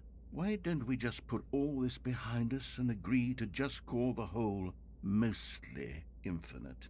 If that works for you, then go ahead and press the teleport button to warp up to the top of the hole and we can move on. I'll just be up here when you're ready. Great. Now, I'm very excited to show you even more of my ideas for... Oh, for heaven... You see, I was right. The problem is you. The problem is that you like holes too much. Not normal. A normal person would have said, yep, that's an infinite hole right there, goes on forever till the end of time. Don't need to see it all, but not you. Oh, no, no, no, no. You have a weird sort of... Oh. Did the hole seem even shorter to you this time? I couldn't help but feel like you spent a little less time in there than you did before. I mean, admittedly, I didn't make an infinite hole, but I didn't think it was that not infinite. Well, I suppose once again there's nothing to do here. If you decide you've had enough of the hole, you can hit the teleport button and come join me up above. Had enough? I'm positively thrilled. I really do have so much more to show you and to talk about, and I've had enough of... Gosh, how could I have guessed? You're back in the hole. If this starts to become a thing where... Wow, okay, yes. I'm starting to become extremely certain that the hole is not only not infinite, but that it's growing steadily less and less infinite. I suspect that I'm starting to hit the point where it's no longer feasible to call the hole infinitely deep, even by the lax overall standards for accountability and marketing. What's going on here? Stanley, I have no explanation for the uncertain nature of the hole's length. Here, let's try something. Let's pop back up to the top, and we'll see if it gets any shorter. Well, there it is. The shame of my lie has come to haunt me. Not only is the hole not infinite, but it's barely even a hole at this point. It's more of a concavity, or even a very aggressive divot. How is this still appealing to you? I know you're obsessed with holes, but at this depth, I just can't see this scratching the itch. Oh, who am I to judge? You just do whatever it is you're here to do and hit the teleport button when you're ready to move on.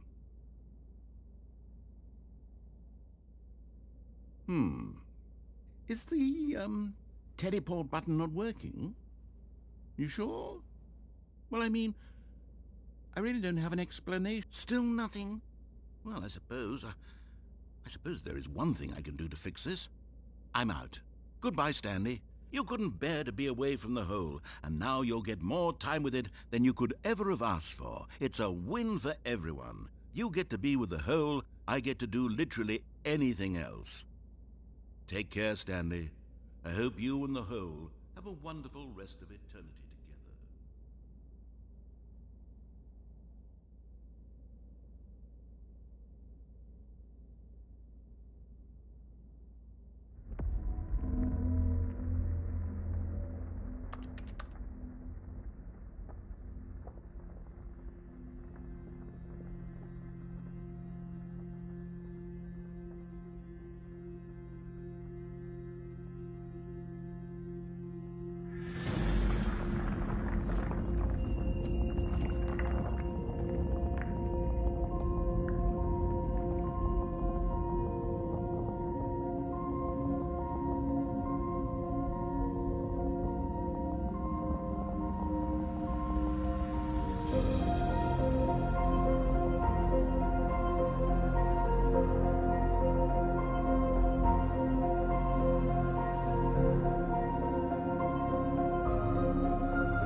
Oh, good, you're awake. It seems you had sort of dozed off there, drifting away into dreamland.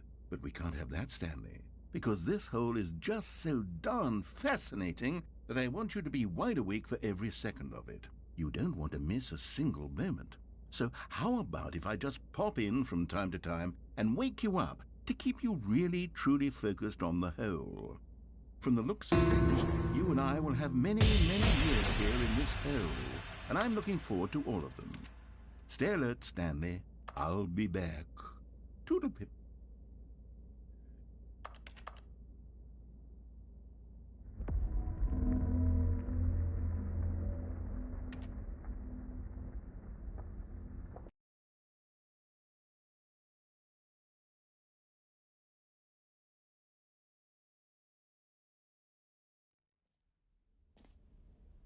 Here we are. Go on, try out some of the new features.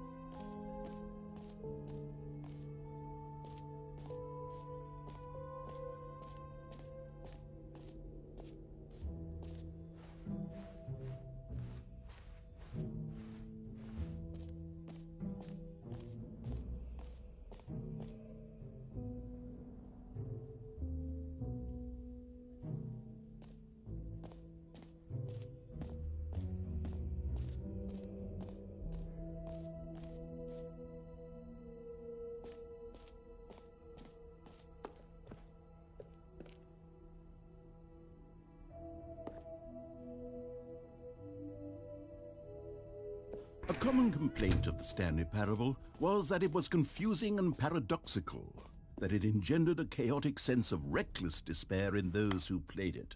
Well, I am happy to say that after much consideration, I've engineered a clever solution to this fundamental problem with the game. It's the Stanley Parable Reassurance Bucket. You see, Stanley, anytime you're holding the bucket, a sense of calm and ease will fill your mind and your heart. It's true. As long as you hold on to the bucket, the many disorienting contradictions of the Stanley Parable will feel perfectly normal and perhaps even comforting.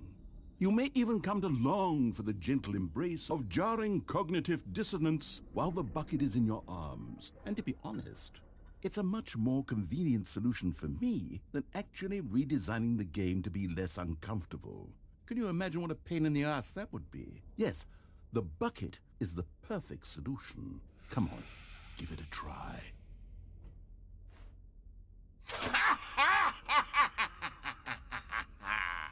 Can you feel it? The glow of comfort, even in the face of crushing despair, must already be sweeping through your body. And in fact, can I say that I do believe the bucket lends you an air of charisma as well? I think that just holding it has made you the slightest bit more attractive as a person. The benefits of the bucket seem to go on, don't they? All this and more await you in the Stanley Parable 2.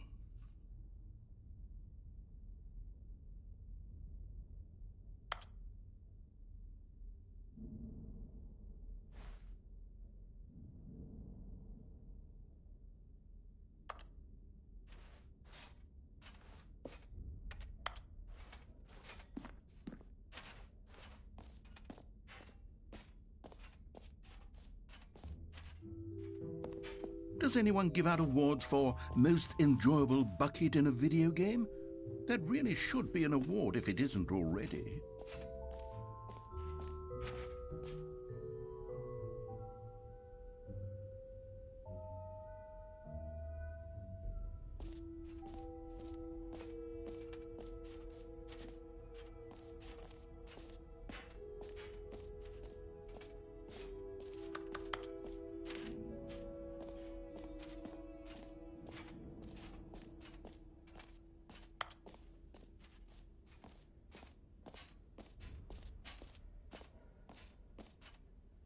You know what? Let's bring the jump circle back for Stanley Parable 2 as well. It's a...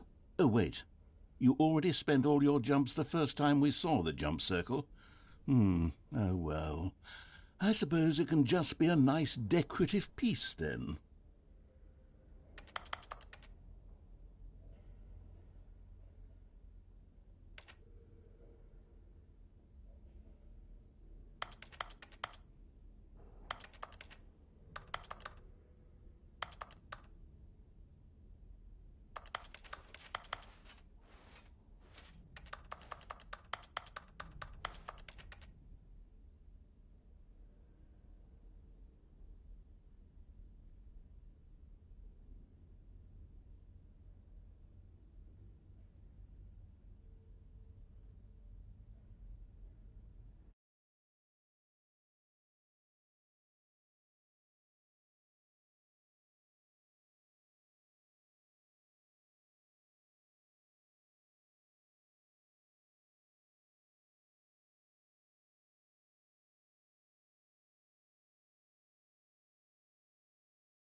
All right, have you seen everything you wanted to? Ready to move on now?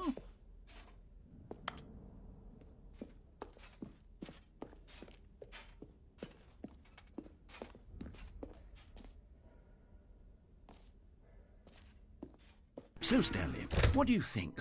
Do you like all of the new features? Yes, I know it's not exactly clear yet how exactly these features will come together as one single coherent video game, but I can feel it in my soul. It's going to work. There's definitely a good game in there somewhere. Say, let's do an experiment. I'll arrange these new features together, and we'll see whether or not it coheres into a meaningful gameplay experience. Okay, are you ready? Here it is. I give you the Stanley Parable 2.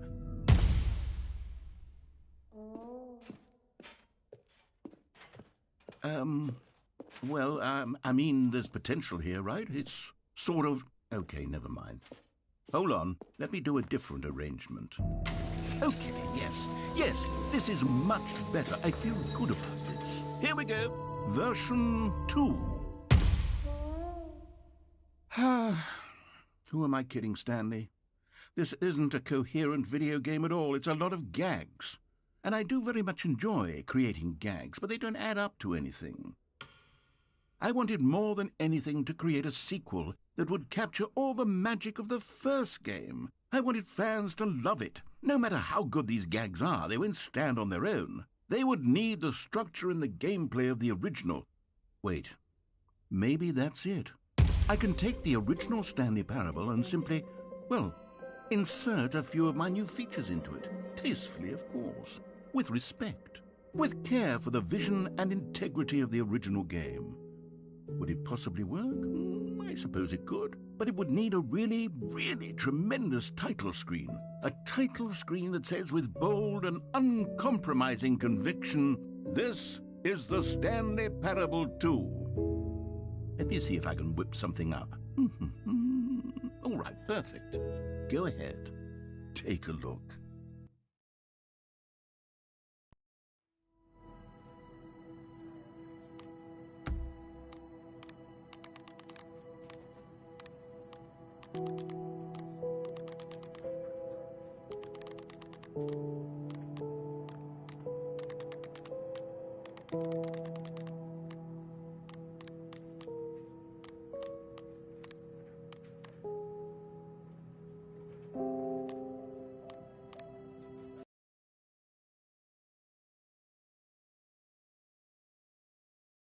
This is the story of a man named Stanley.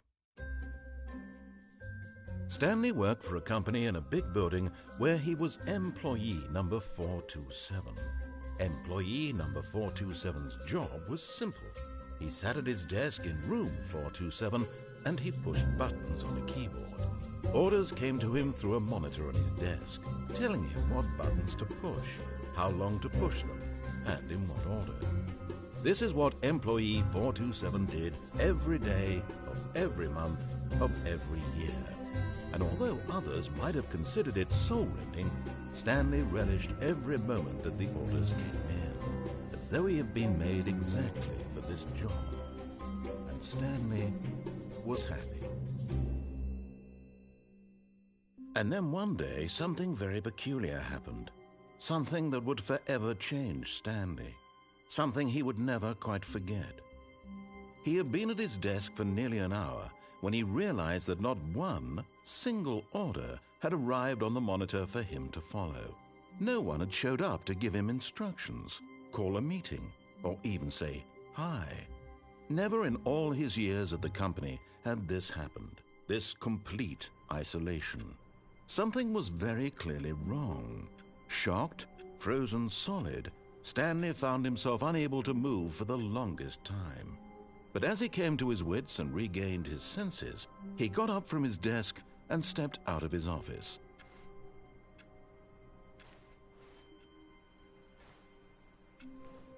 All of his co-workers were gone. What could it mean? Stanley decided to go to the meeting room. Perhaps he had simply missed a memo.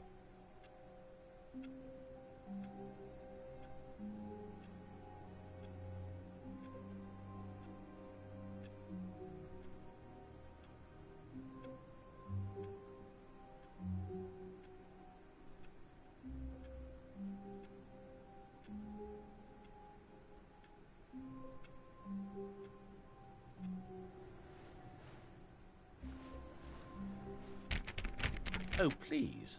Are you really just doing this for the trophy? Click a door 5 times? Is that all you think a trophy is worth? No. I can't just give these merits away for such little effort. A measly 5 clicks? Now, suppose you were to click the door 20 times. I would say that's the kind of effort that warrants recognition.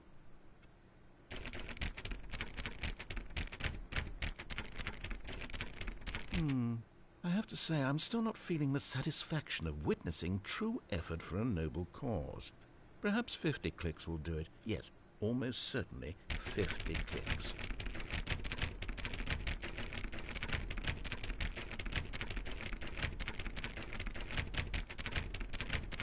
No, I'm still not feeling it. I want this trophy to have meant something. It has to be a true reward for valiant effort. I want to see some hustle, Stanley. I want to see commitment, a willingness to go all the way no matter the cost. Why don't you go put 20 clicks into door number 417?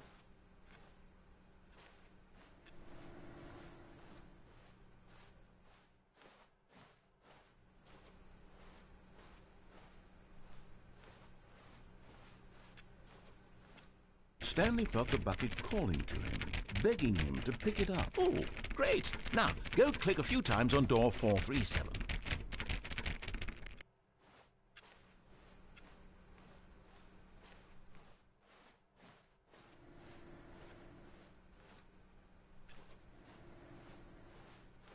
Excellent. I think we're getting somewhere. Now, door 415. Let's give it 10 clicks or so.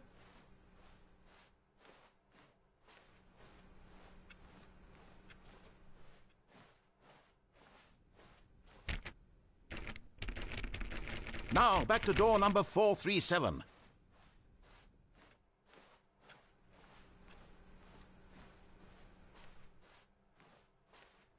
Let's see. How about you click on, well, I don't know, the copy machine?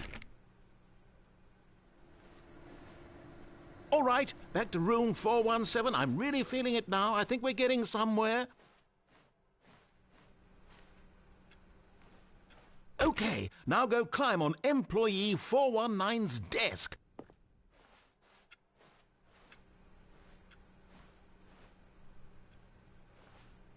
Yes! This is great! You're putting it all on the line, Stanley. I like that. All right, let's keep it up. Go give me a few clicks on door 416.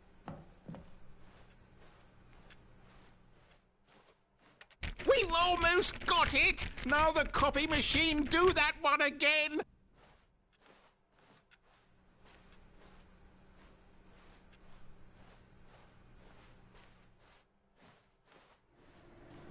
Finish it off, Stanley! 5 clicks on door 430!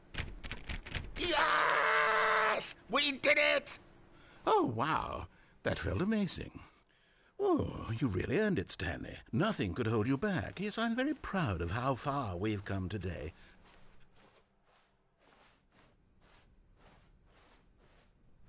When Stanley came to a set of 2 open doors, he entered the door on his left.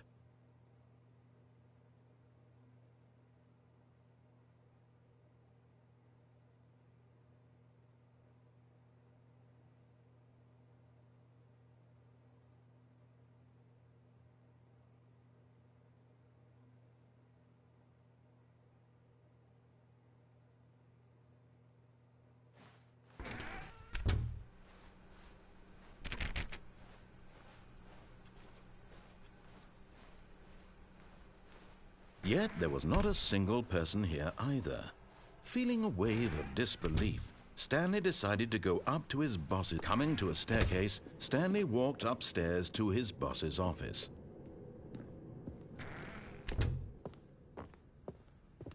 Okay, I think we all know the drill by now. Blah, blah, blah. Dark secrets, the keypad. Stanley pushes some buttons. Oh, hey, look, it's a new passageway. Quelle surprise.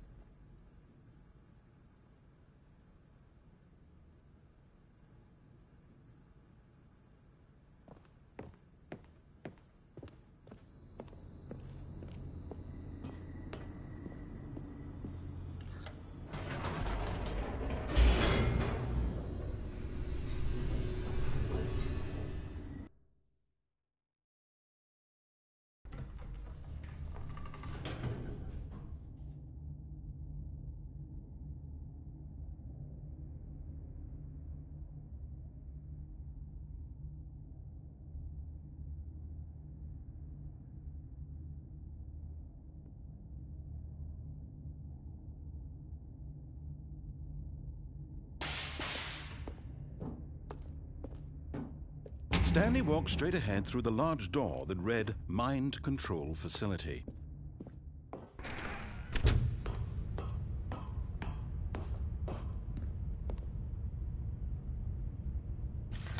The lights rose on an enormous room packed with television screens. What horrible secret did this place hold? Stanley thought to himself. Did he have the strength to find out?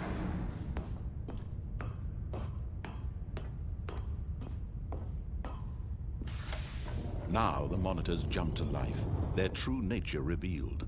Each bore the number of an employee in the building, Stanley's co-workers.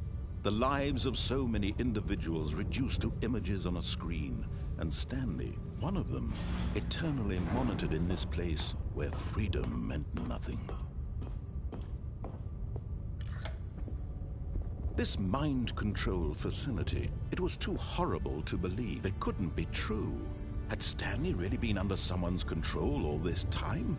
Was this the only reason he was happy with his boring job? That his emotions had been manipulated to accept it blindly? No, he refused to believe it. He couldn't accept it. His own life in someone else's control? Never! It was unthinkable, wasn't it? Was it even possible? Had he truly spent his entire life utterly blind to the world?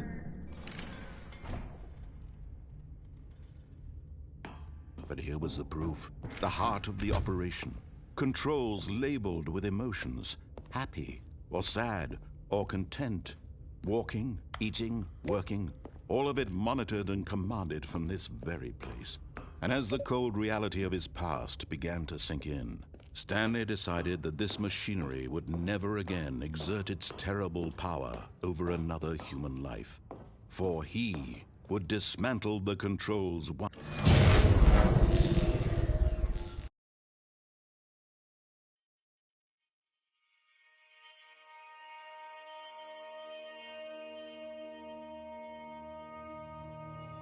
Blackness and a rising chill of uncertainty. Was it over? Yes! He had won! He had defeated the machine, unshackled himself from someone else's command. Freedom was mere moments away. And yet, even as the immense door slowly opened, Stanley reflected on how many puzzles still lay unsolved. Where had his co-workers gone? How had he been freed from the machine's grasp? What other mysteries did this strange building hold? But as sunlight streamed into the chamber, he realized none of this mattered to him. For it was not knowledge or even power that he had been seeking, but happiness. Perhaps his goal had not been to understand, but to let go. No longer would anyone tell him where to go, what to do, or how to feel. Whatever life he lives, it will be his. And that was all he needed to know. It was perhaps the only thing worth knowing. Stanley stepped through the open door. Stanley felt the cool breeze upon his skin, the feeling of liberation, the immense possibility of the new path before him. This was exactly the way, right now, that things were meant to happen. And Stanley was happy.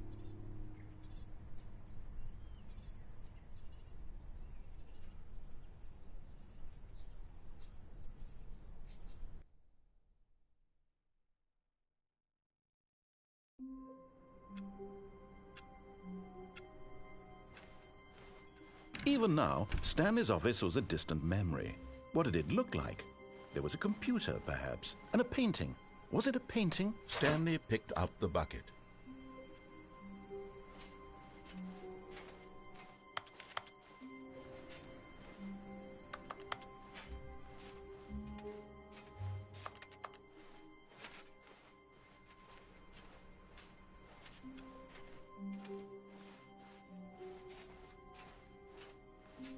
Stanley clutched the bucket tightly to his chest and entered the door on his left.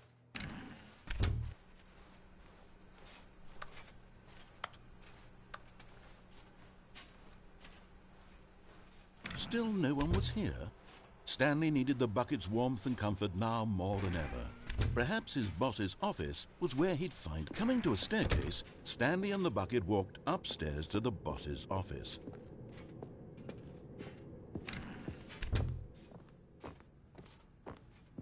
Stepping into his manager's office, Stanley was once again stunned to discover not an indication of any human life. Crushed by the weight of this revelation, Stanley may have broken down into an emotional dumpster fire if not for the soothing presence of the bucket. Even now, in his darkest of hours, did the bucket's warmth and guiding light pierce the dark clouds of confusion and chaos. It would be with him always. The bucket would, and he knew it. The two of them were inseparable. At this point, Stanley was so absorbed in the tender spiritual connection he shared with the bucket that he didn't notice the keypad behind the boss's desk. Nor in his bliss of simply being near the bucket did he have any notion that the PIN number for the keypad was 2845.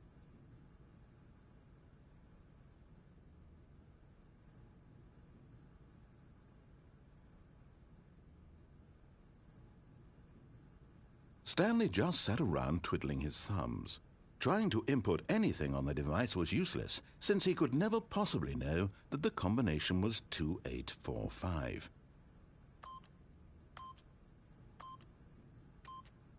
But Stanley guessed the correct code by sheer luck. Was it that the bucket knew all along? Was the bucket guiding him? Yes, this is certainly the most logical explanation.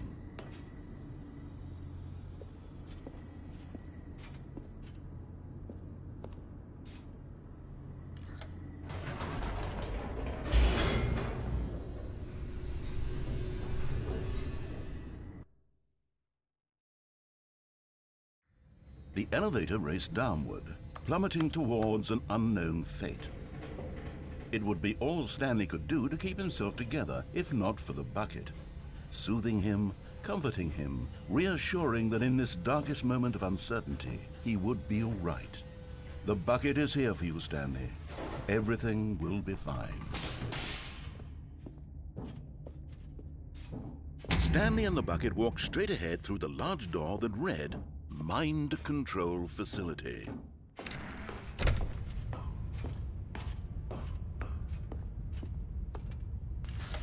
The lights rose on an enormous room packed with television screens. What horrible secret did this place hold? Stanley and the bucket both wondered to themselves.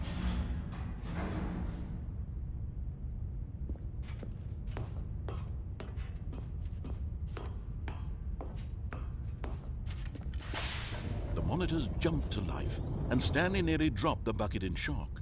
Everyone in the office was being videotaped, monitored like guinea pigs.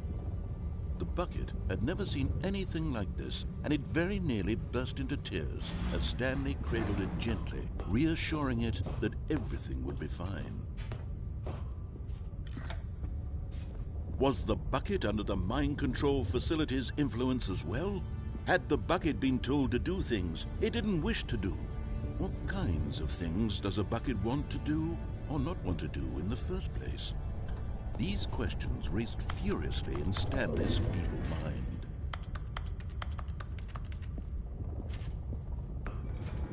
No! He screamed into the bucket.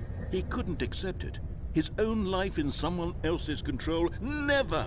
He squeezed the bucket tighter. His one friend in the entire world. At this point, he could trust no one except for the bucket.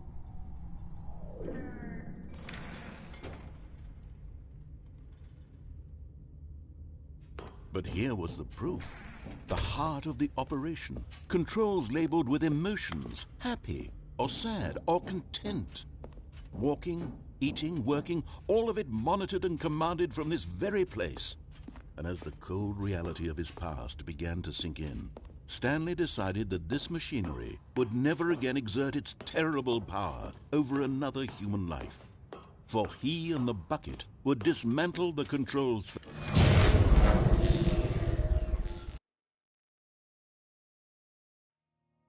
Stanley and the bucket waited in blackness. Was it over?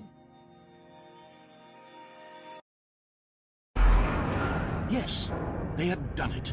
Stanley and the bucket had defeated their greatest and darkest enemy, freed themselves from the tyrannical grip of the evil mind control machine. Freedom was now mere moments away. Excitedly, the two of them began to discuss the kind of life they wanted to live once they stepped through this massive door. The bucket wanted to learn to roller skate. Stanley wanted to sneeze in every country on Earth. Both of them wanted to begin watching a movie, any movie, but then stop it halfway through and begin watching it in reverse from the end. True, it was a simple life they envisioned, but it was one they'd lived together, with one another to lean on, to trust, to support. What? Wait. What was happening? Why had the door stopped? Was Stanley and the bucket not about to be freed? An unbearable silence filled the room, lingering in uncertainty, until finally the truth hit Stanley square in the face. This building did not want the bucket to leave. Even the facility itself recognized the incredible calming presence of the bucket, needed the soothing warmth of the bucket, would go to any lengths not to part with the bucket. No.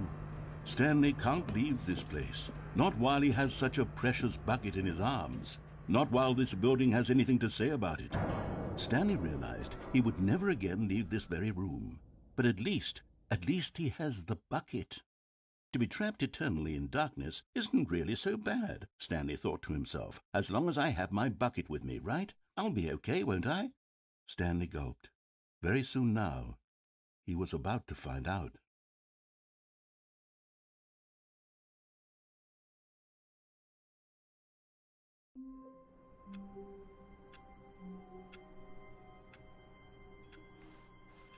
A soft wind blew outside and perhaps rain started, and if it did, it stopped shortly after.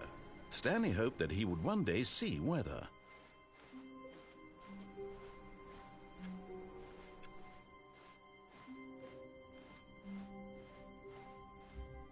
When Stanley came to a set of 2 open doors, he entered the door on his left.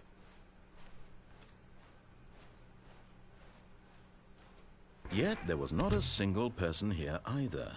Feeling a wave of disbelief, Stanley decided to go up to his boss's office. Coming to a staircase, Stanley walked upstairs to his boss's office.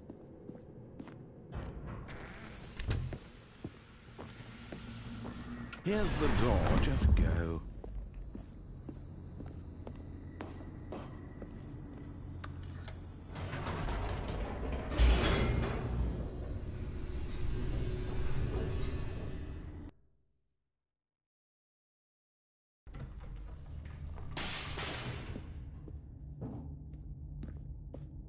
Stanley walked straight ahead through the large door that read Mind Control Facility.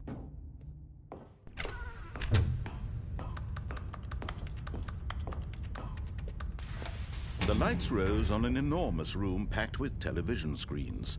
What horrible secret did this place hold? Stanley thought to himself. Did he have the strength to find out?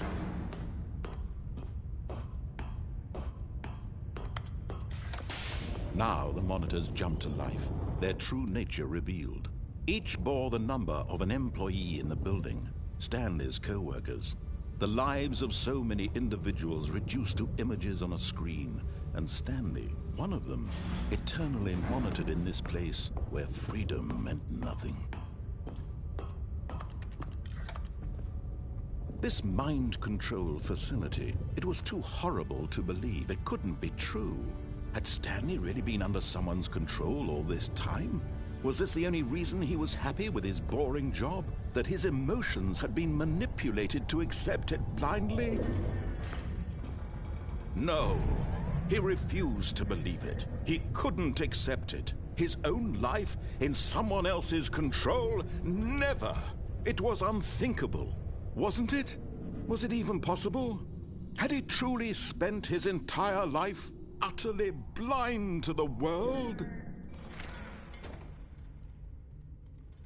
But here was the proof, the heart of the operation. Controls labeled with emotions, happy or sad or content. Walking, eating, working, all of it monitored and commanded from this very place. And as the cold reality of his past began to sink in, Stanley decided that this machine...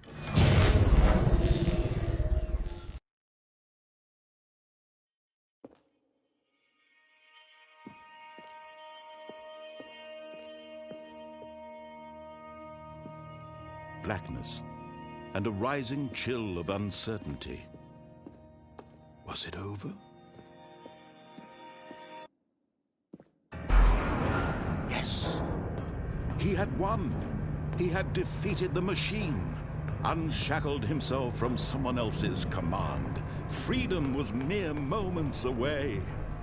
And yet, even as the immense door slowly opened, Stanley reflected on how many puzzles still lay unsolved. Where had his co-workers gone? How had he been freed from the machine's grasp? What other mysteries did this strange building hold? But as sunlight streamed into the chamber, he realized none of this mattered to him, for it was not knowledge or even power that he had been seeking, but happiness. Perhaps his goal had not been to understand, but to let go. No longer would anyone tell him where to go, what to do, or how to feel. Whatever life he lives, it will be his. And that was all he needed to know. It was perhaps the only thing worth knowing. Stanley stepped through the open door. Stanley felt the cool breeze upon his skin, the feeling of liberation, the immense possibility of the new path before him. This was exactly the way, right now, that things were meant to happen. And Stanley was happy.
A soft wind blew outside and perhaps rain started, and if it did, it stopped shortly after. Stanley hoped that he would one day see weather.